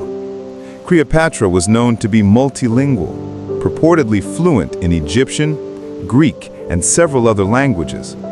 She read philosophy, mathematics, history, and astronomy, often consulting with scholars and advisors.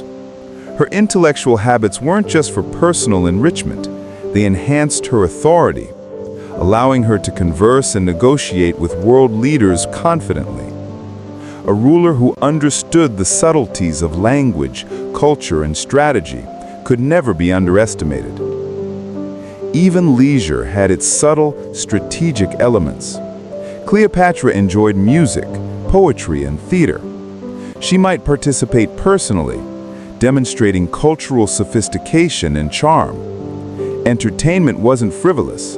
It reinforced her influence, impressed allies, and maintained morale in her court. She also had pets, including exotic animals like monkeys or cheetahs. They were symbols of wealth, status, and influence, but also companions in the quiet moments of palace life.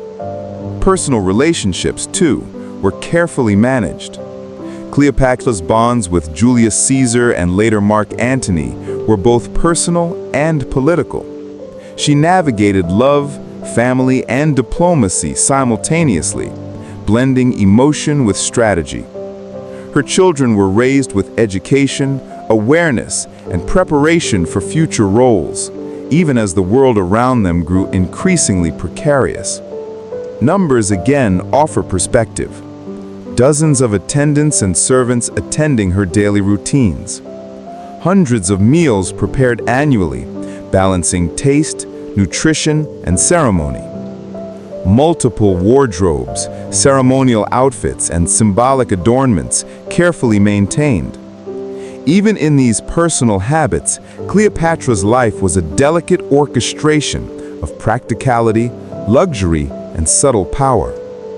So tonight, as you drift towards sleep, imagine Cleopatra in her private world, moving quietly through her chambers, attendants at hand, a calm and deliberate presence. Bathing, grooming, and dressing with measured attention to both comfort and image. Reading, consulting, or simply observing the palace from a balcony. Enjoying music, poetry, or theater. Listening to music, enjoying a pet, or quietly planning her next political move. Her lifestyle wasn't just about luxury. It was about control, image, and calm authority. Even in leisure, she maintained the rhythm of a ruler who understood that every detail could reinforce her influence. Sleep well, friends. Let the serene, measured, and quietly powerful routines of Cleopatra drift through your mind. A reminder that even in daily habits, calmness, discipline, and subtle intelligence create lasting influence.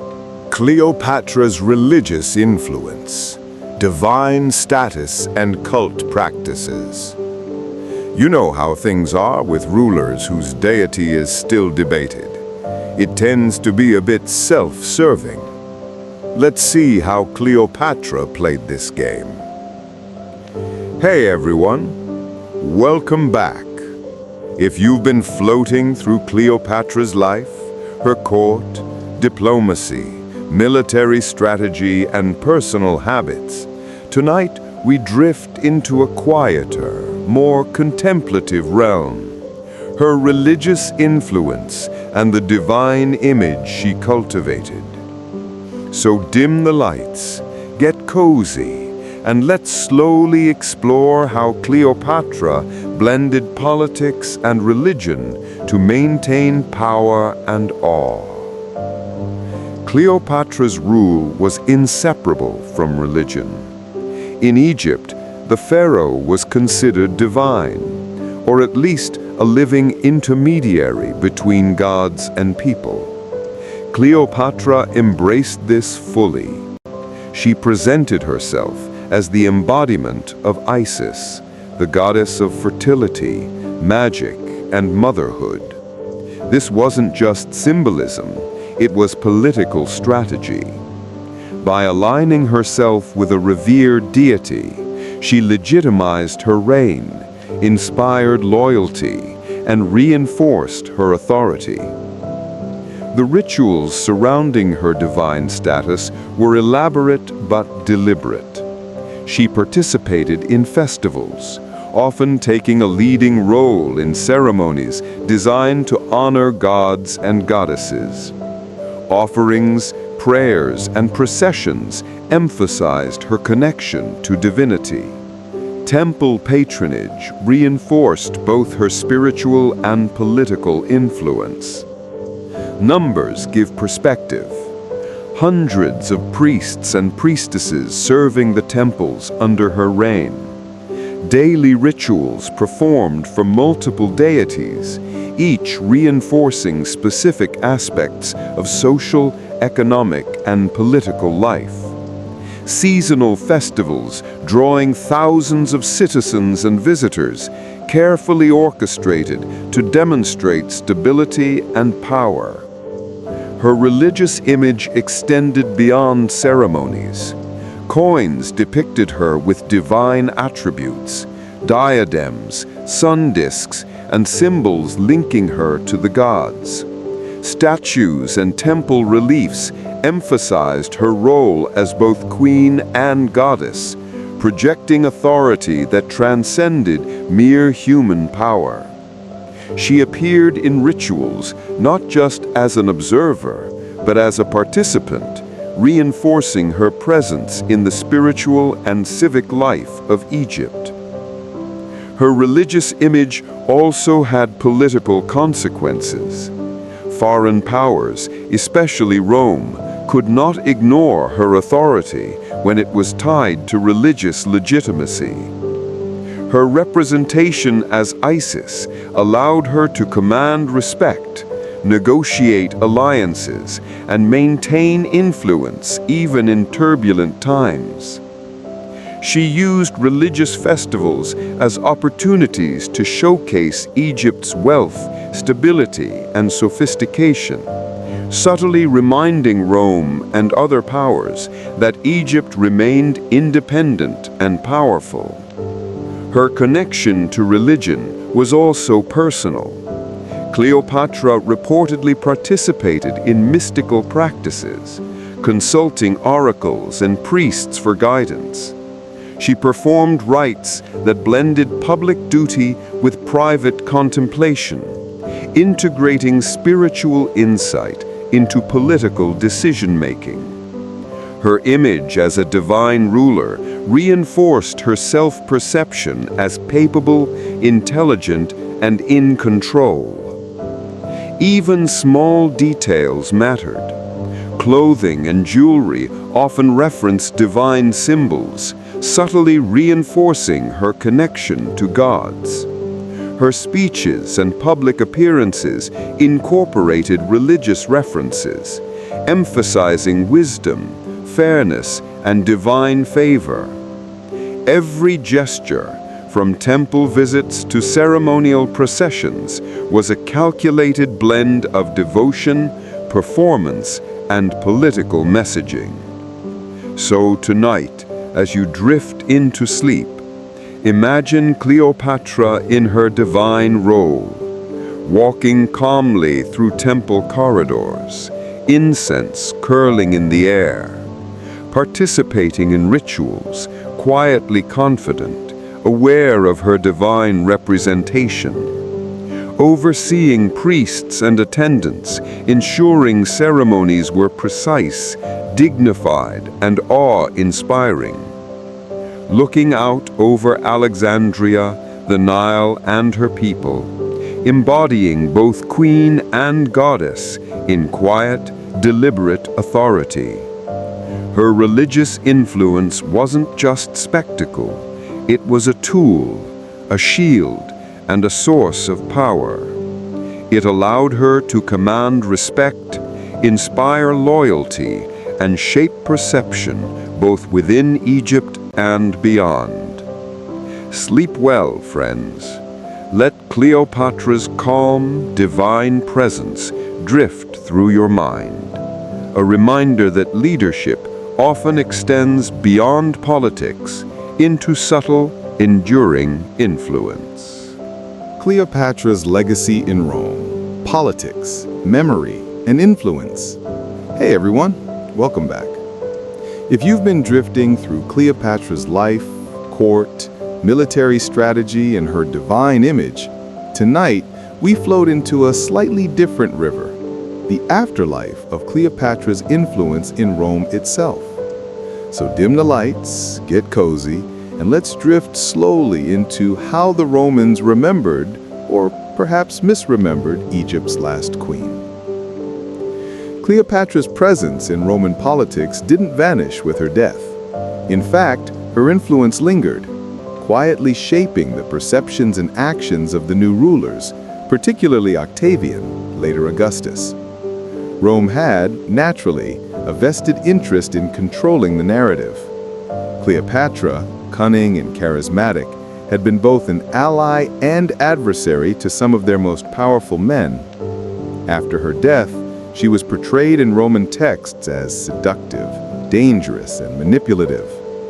This portrayal helped justify Octavian's conquest of Egypt, while simultaneously warning Roman citizens about the perils of foreign influence.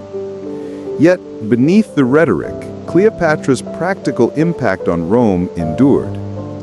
Egypt became Rome's breadbasket, supplying grain to feed the burgeoning population of the capital.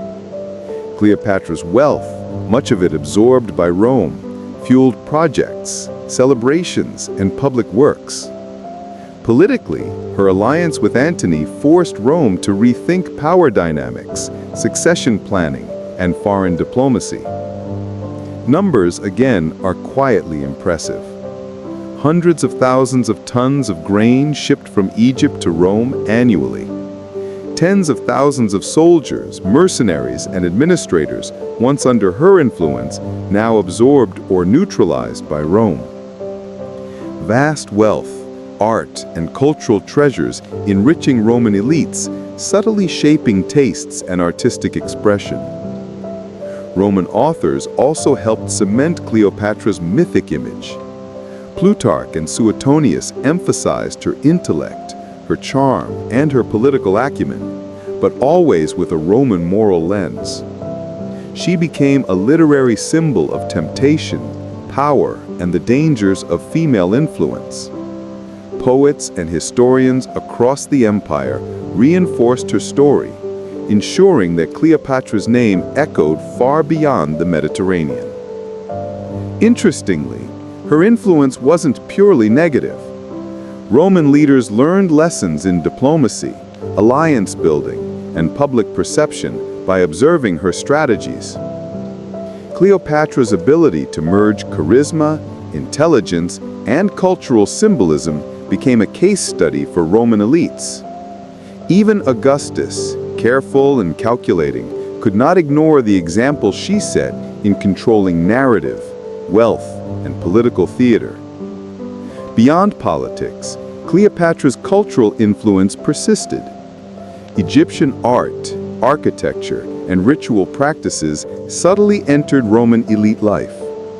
Cleopatra's image, often stylized in Roman portraits, inspired fashion, hairstyles, and jewelry. Literature, theater, and later opera repeatedly visited her story, preserving the memory of her brilliance, ambition, and carefully curated persona. Numbers and details underscore her continued influence. Temples and shrines in Rome dedicated to Egyptian gods, a reflection of her cultural integration. Artistic commissions inspired by Cleopatra's life and court.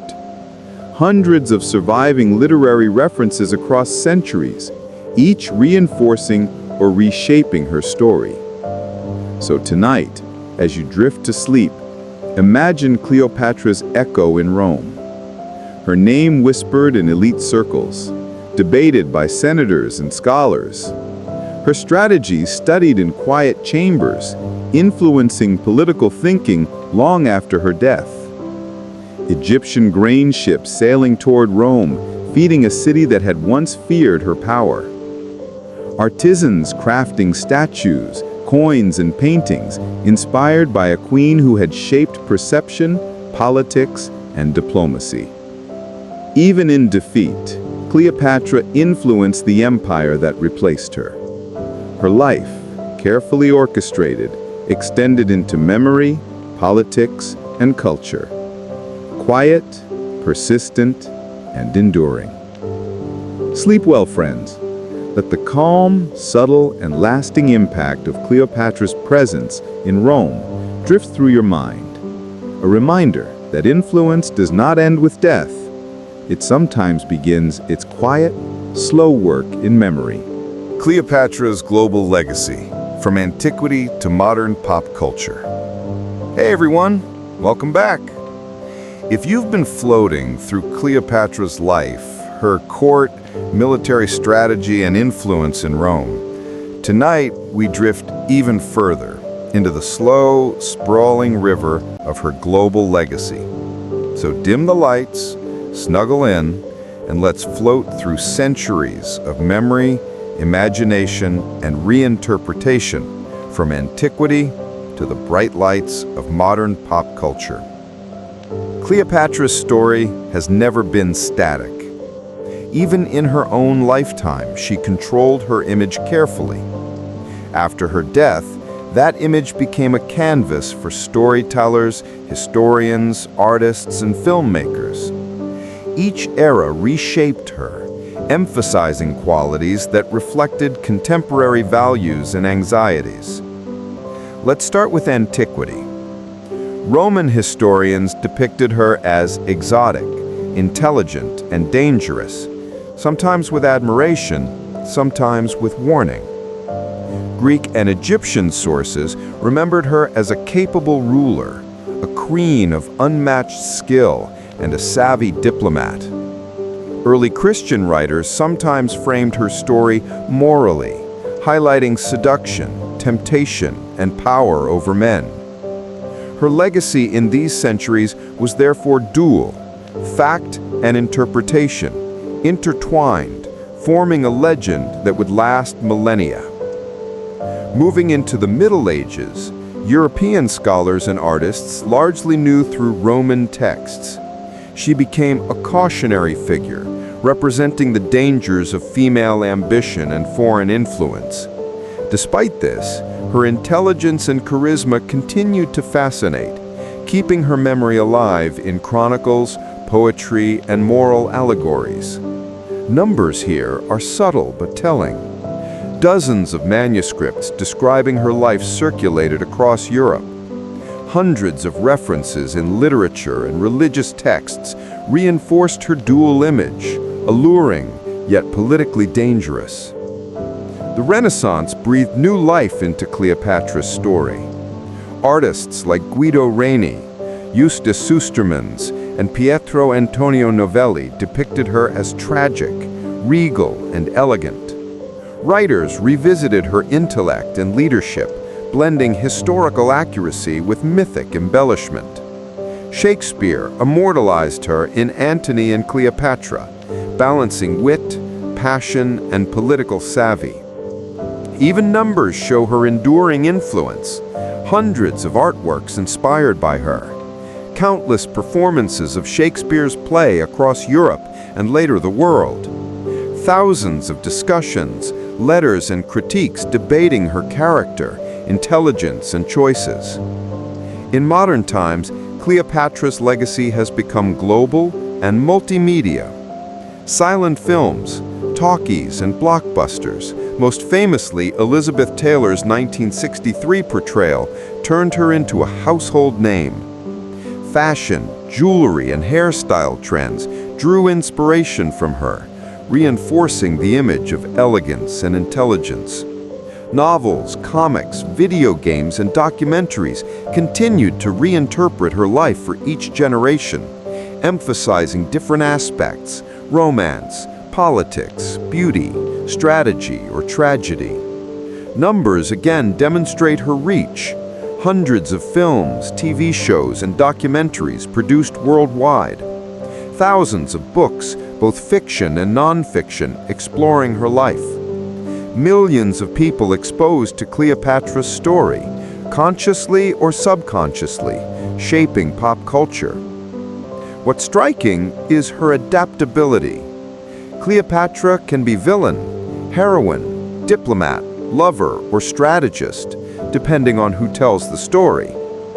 Her life intersects with politics, culture, gender, and power, making her endlessly relevant. Each era interprets her through its own lens, yet the essence, intelligence, charm, and ambition remains intact. Tonight, as you drift into sleep, Picture Cleopatra's global legacy. Roman historians debating her political skill and charisma. Renaissance painters capturing her elegance, drama, and dignity. Shakespeare's pen bringing her wit and passion to life. Even Hollywood sets recreating her court, opulent and dramatic, while millions watch worldwide. Modern books, video games, and discussions continuing to explore, celebrate, and reinterpret her story. Even centuries after her death, Cleopatra continues to shape culture, imagination, and understanding of power. Her legacy isn't static. It flows, quiet but persistent, touching minds, inspiring stories, and reminding the world of the enduring force of intelligence, strategy, and presence. Sleep well, friends. Let the calm, slow, and sprawling river of Cleopatra's global legacy drift through your mind. A reminder that true influence transcends time, geography, and even mortality. Cleopatra's fashion and symbols. How style became strategy. Hey everyone, welcome back. If you've been floating along Cleopatra's life, her court, diplomacy, military strategy, divine image, and global legacy, tonight we slow down to drift through something perhaps subtler but equally potent. Her fashion, style, and the symbols she used to communicate power. So dim the lights, get cozy, and let's quietly explore how Cleopatra turned style into strategy. Cleopatra's fashion wasn't just about looking good or looking like a queen. It was carefully curated messaging. Every robe, headdress, piece of jewelry, and cosmetic choice was deliberate, signaling status, intelligence, divinity, and political alignment. Take her clothing, for example. Flowing, layered robes and rich fabrics and colors reinforced her royalty. White, gold, and turquoise were common, each symbolizing purity, wealth, or divine favor. She often combined Egyptian and Greek styles, signaling both her Ptolemaic heritage and connection to the people of Egypt. Numbers here are quietly impressive. Multiple robes for different occasions: ceremonial, casual, diplomatic, and ritual. Hundreds of meters of linen and silk consumed annually for palace wardrobes. Dozens of tailors and attendants devoted to her wardrobe and appearance. Jewelry served as both decoration and symbol. Gold necklaces, bracelets, and earrings often incorporated symbols like the uraeus, cobra, or sun discs and lotus flowers. The snake motif linked her to divine protection and authority. Jewelry also signaled political alliances or loyalty. Certain gemstones could communicate wealth, influence, or favor with key allies. Even the numbers are fascinating. Hundreds of pieces commissioned or inherited, maintained meticulously by palace jewelers. Each piece had specific meaning and occasion, demonstrating her attention to detail and awareness of perception. Cosmetics and personal grooming were equally strategic. Cleopatra reportedly bathed in milk or perfumed oils, both for skincare and subtle indulgence. Kohl eyeliner and pigments were carefully applied, enhancing eyes while also signaling social status. Fragrances, balms, and oils communicated refinement and control over one's personal image. Even in small details, she demonstrated her intelligence. Cosmetics weren't mere vanity, they reinforced presence, created impressions, and subtly influenced perception in court and diplomatic settings. Symbols in public and ceremonial life further amplified her strategy. Headdresses with sun discs or cobra motifs emphasized divine association with Isis. Processions, gestures, and ceremonial objects reflected both Egyptian tradition and Ptolemaic authority. Coins and sculptures distributed across Egypt carried her image, merging her face, costume, and symbols into a portable, replicable message of power. Numbers illustrate the scope. Hundreds of statues, reliefs, and coins featuring her likeness, each carefully crafted. Dozens of ceremonial outfits and headdresses for different festivals or political occasions. Entire teams of attendants managing her appearance, symbols, and presentation daily. Cleopatra's style extended beyond mere self-expression. It was a tool of political theater. Allies and rivals alike learned to read her appearance as a language of power.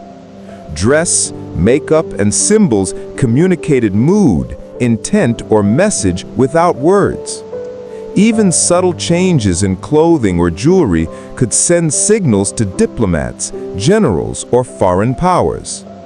So tonight, as you drift into sleep, picture Cleopatra in her quiet, deliberate style.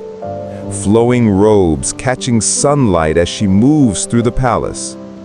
Gold and gemstone jewelry sparkling subtly, conveying authority without a word. Kohl-lined eyes observing courtiers and diplomats, signaling calm calculation. Ritual objects and symbols reinforced divine and political presence at every turn. Cleopatra's fashion and symbols weren't superficial. They were extensions of her mind, strategy, and authority. Through style, she controlled perception, asserted dominance, and communicated intelligence and power in ways both subtle and enduring. Sleep well, friends. Let the calm, meticulous, and quietly powerful world of Cleopatra's style drift through your mind. A reminder that even appearances, when chosen thoughtfully, can be instruments of influence.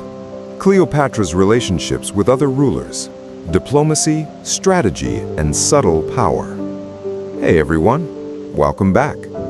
If you've been drifting along Cleopatra's life, court, military strategy, divine image, and fashion, tonight we take a slow, deliberate turn into her diplomatic world, her relationships with other rulers. So dim the lights, get comfortable, and let's quietly explore how Cleopatra's charm, intelligence, and subtle strategy shaped the politics of the ancient Mediterranean. Cleopatra's relationships with other rulers weren't merely personal, they were political tools carefully deployed.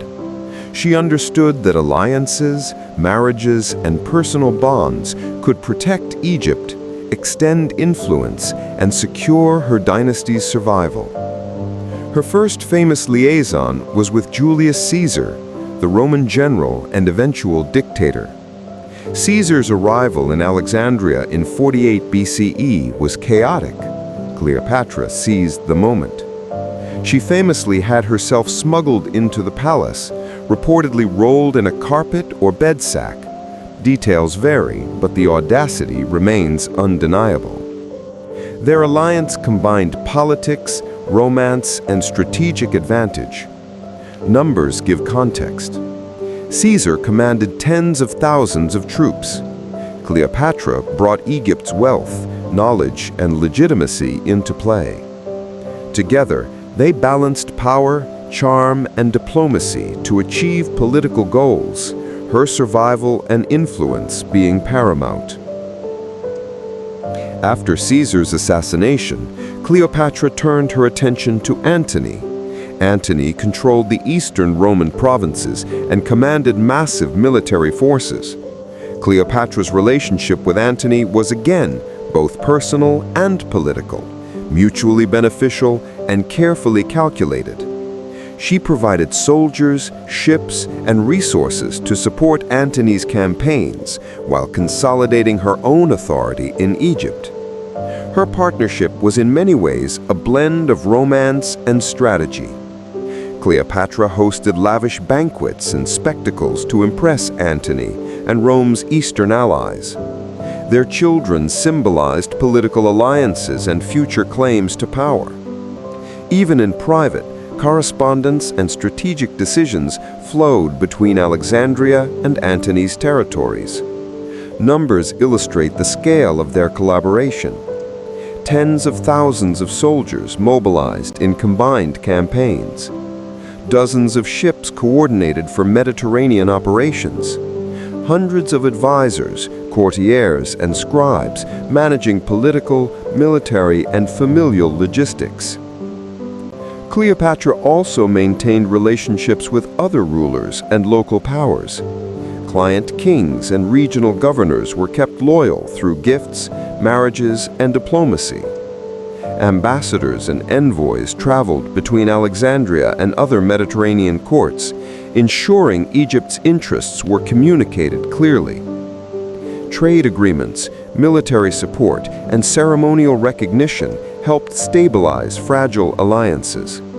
Her ability to balance charm, intelligence, and political strategy in these relationships was key to her long-term influence. Even after military setbacks, Cleopatra's diplomacy remained subtle and deliberate. She negotiated with Octavian, the future Augustus, though ultimately unsuccessfully. Her retreat to Alexandria and careful handling of remaining forces reflected a ruler acutely aware of timing, perception, and leverage. Even in defeat, her awareness of relationships and influence shaped her final days. So tonight, as you drift into sleep, imagine Cleopatra managing her network of relationships. Caesar and Antony navigating love, politics, and power with her careful guidance. Ambassadors presenting gifts, treaties, and news to the queen. Regional rulers quietly adjusting strategies to align with her influence. Cleopatra herself, calm, deliberate, and quietly orchestrating diplomacy as effortlessly as a musician guiding an orchestra. Her personal relationships weren't just about romance. They were instruments of power, strategy, and survival. She understood that influence often travels through people, hearts, and minds, not just armies or coins. Sleep well, friends.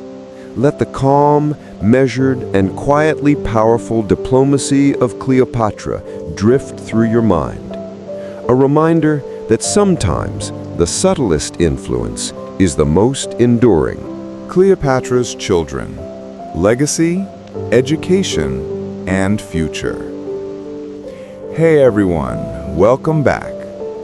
If you've been drifting through Cleopatra's life, her court, diplomacy, military strategy, divine image, fashion, and relationships, tonight we slow down to the quiet, deliberate world of her children. So dim the lights, get cozy, and let's float gently through Cleopatra's role as a mother and the ways she shaped her heirs' legacy. Cleopatra had 4 children, each born into a world of political intrigue, immense wealth, and unrelenting expectations. They weren't just children, they were symbols, pawns, and potential rulers in a complex Mediterranean power network. Her eldest, Ptolemy XV, Philodomor Filamentor Caesar, better known as Caesarion, was the son of Julius Caesar. Born in 47 BCE, he represented the fusion of Egyptian royal blood and Roman prestige. Cleopatra ensured he received education befitting both his heritage and political importance. Language, philosophy, history, and military strategy. Caesarion's very existence posed a subtle threat to Rome, as he was technically Julius Caesar's son and potential rival to future Roman leadership. Next were the 3 children with Mark Antony. Alexander Helios, Cleopatra Selene, and Ptolemy Philadelphus. Alexander Helios and Ptolemy Philadelphus were the sons, born into a world of dynastic ambition and military strategy. Cleopatra Selene, their daughter, eventually outlived many of her siblings and became a political pawn in the Roman world, married into other royal lines to secure alliances. Education for all three combined Egyptian and Greek traditions, emphasizing intellect, diplomacy, and awareness of political realities. Numbers highlight the scale of her efforts. Hundreds of attendants, tutors, and guards devoted to the children's upbringing. Daily routines carefully structured to balance play, education, and political exposure. Resources allocated to ensure their health, security, and preparation for eventual roles in governance or alliance building.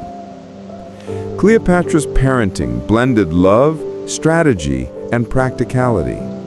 She nurtured her children, maintaining emotional bonds while preparing them for harsh political realities.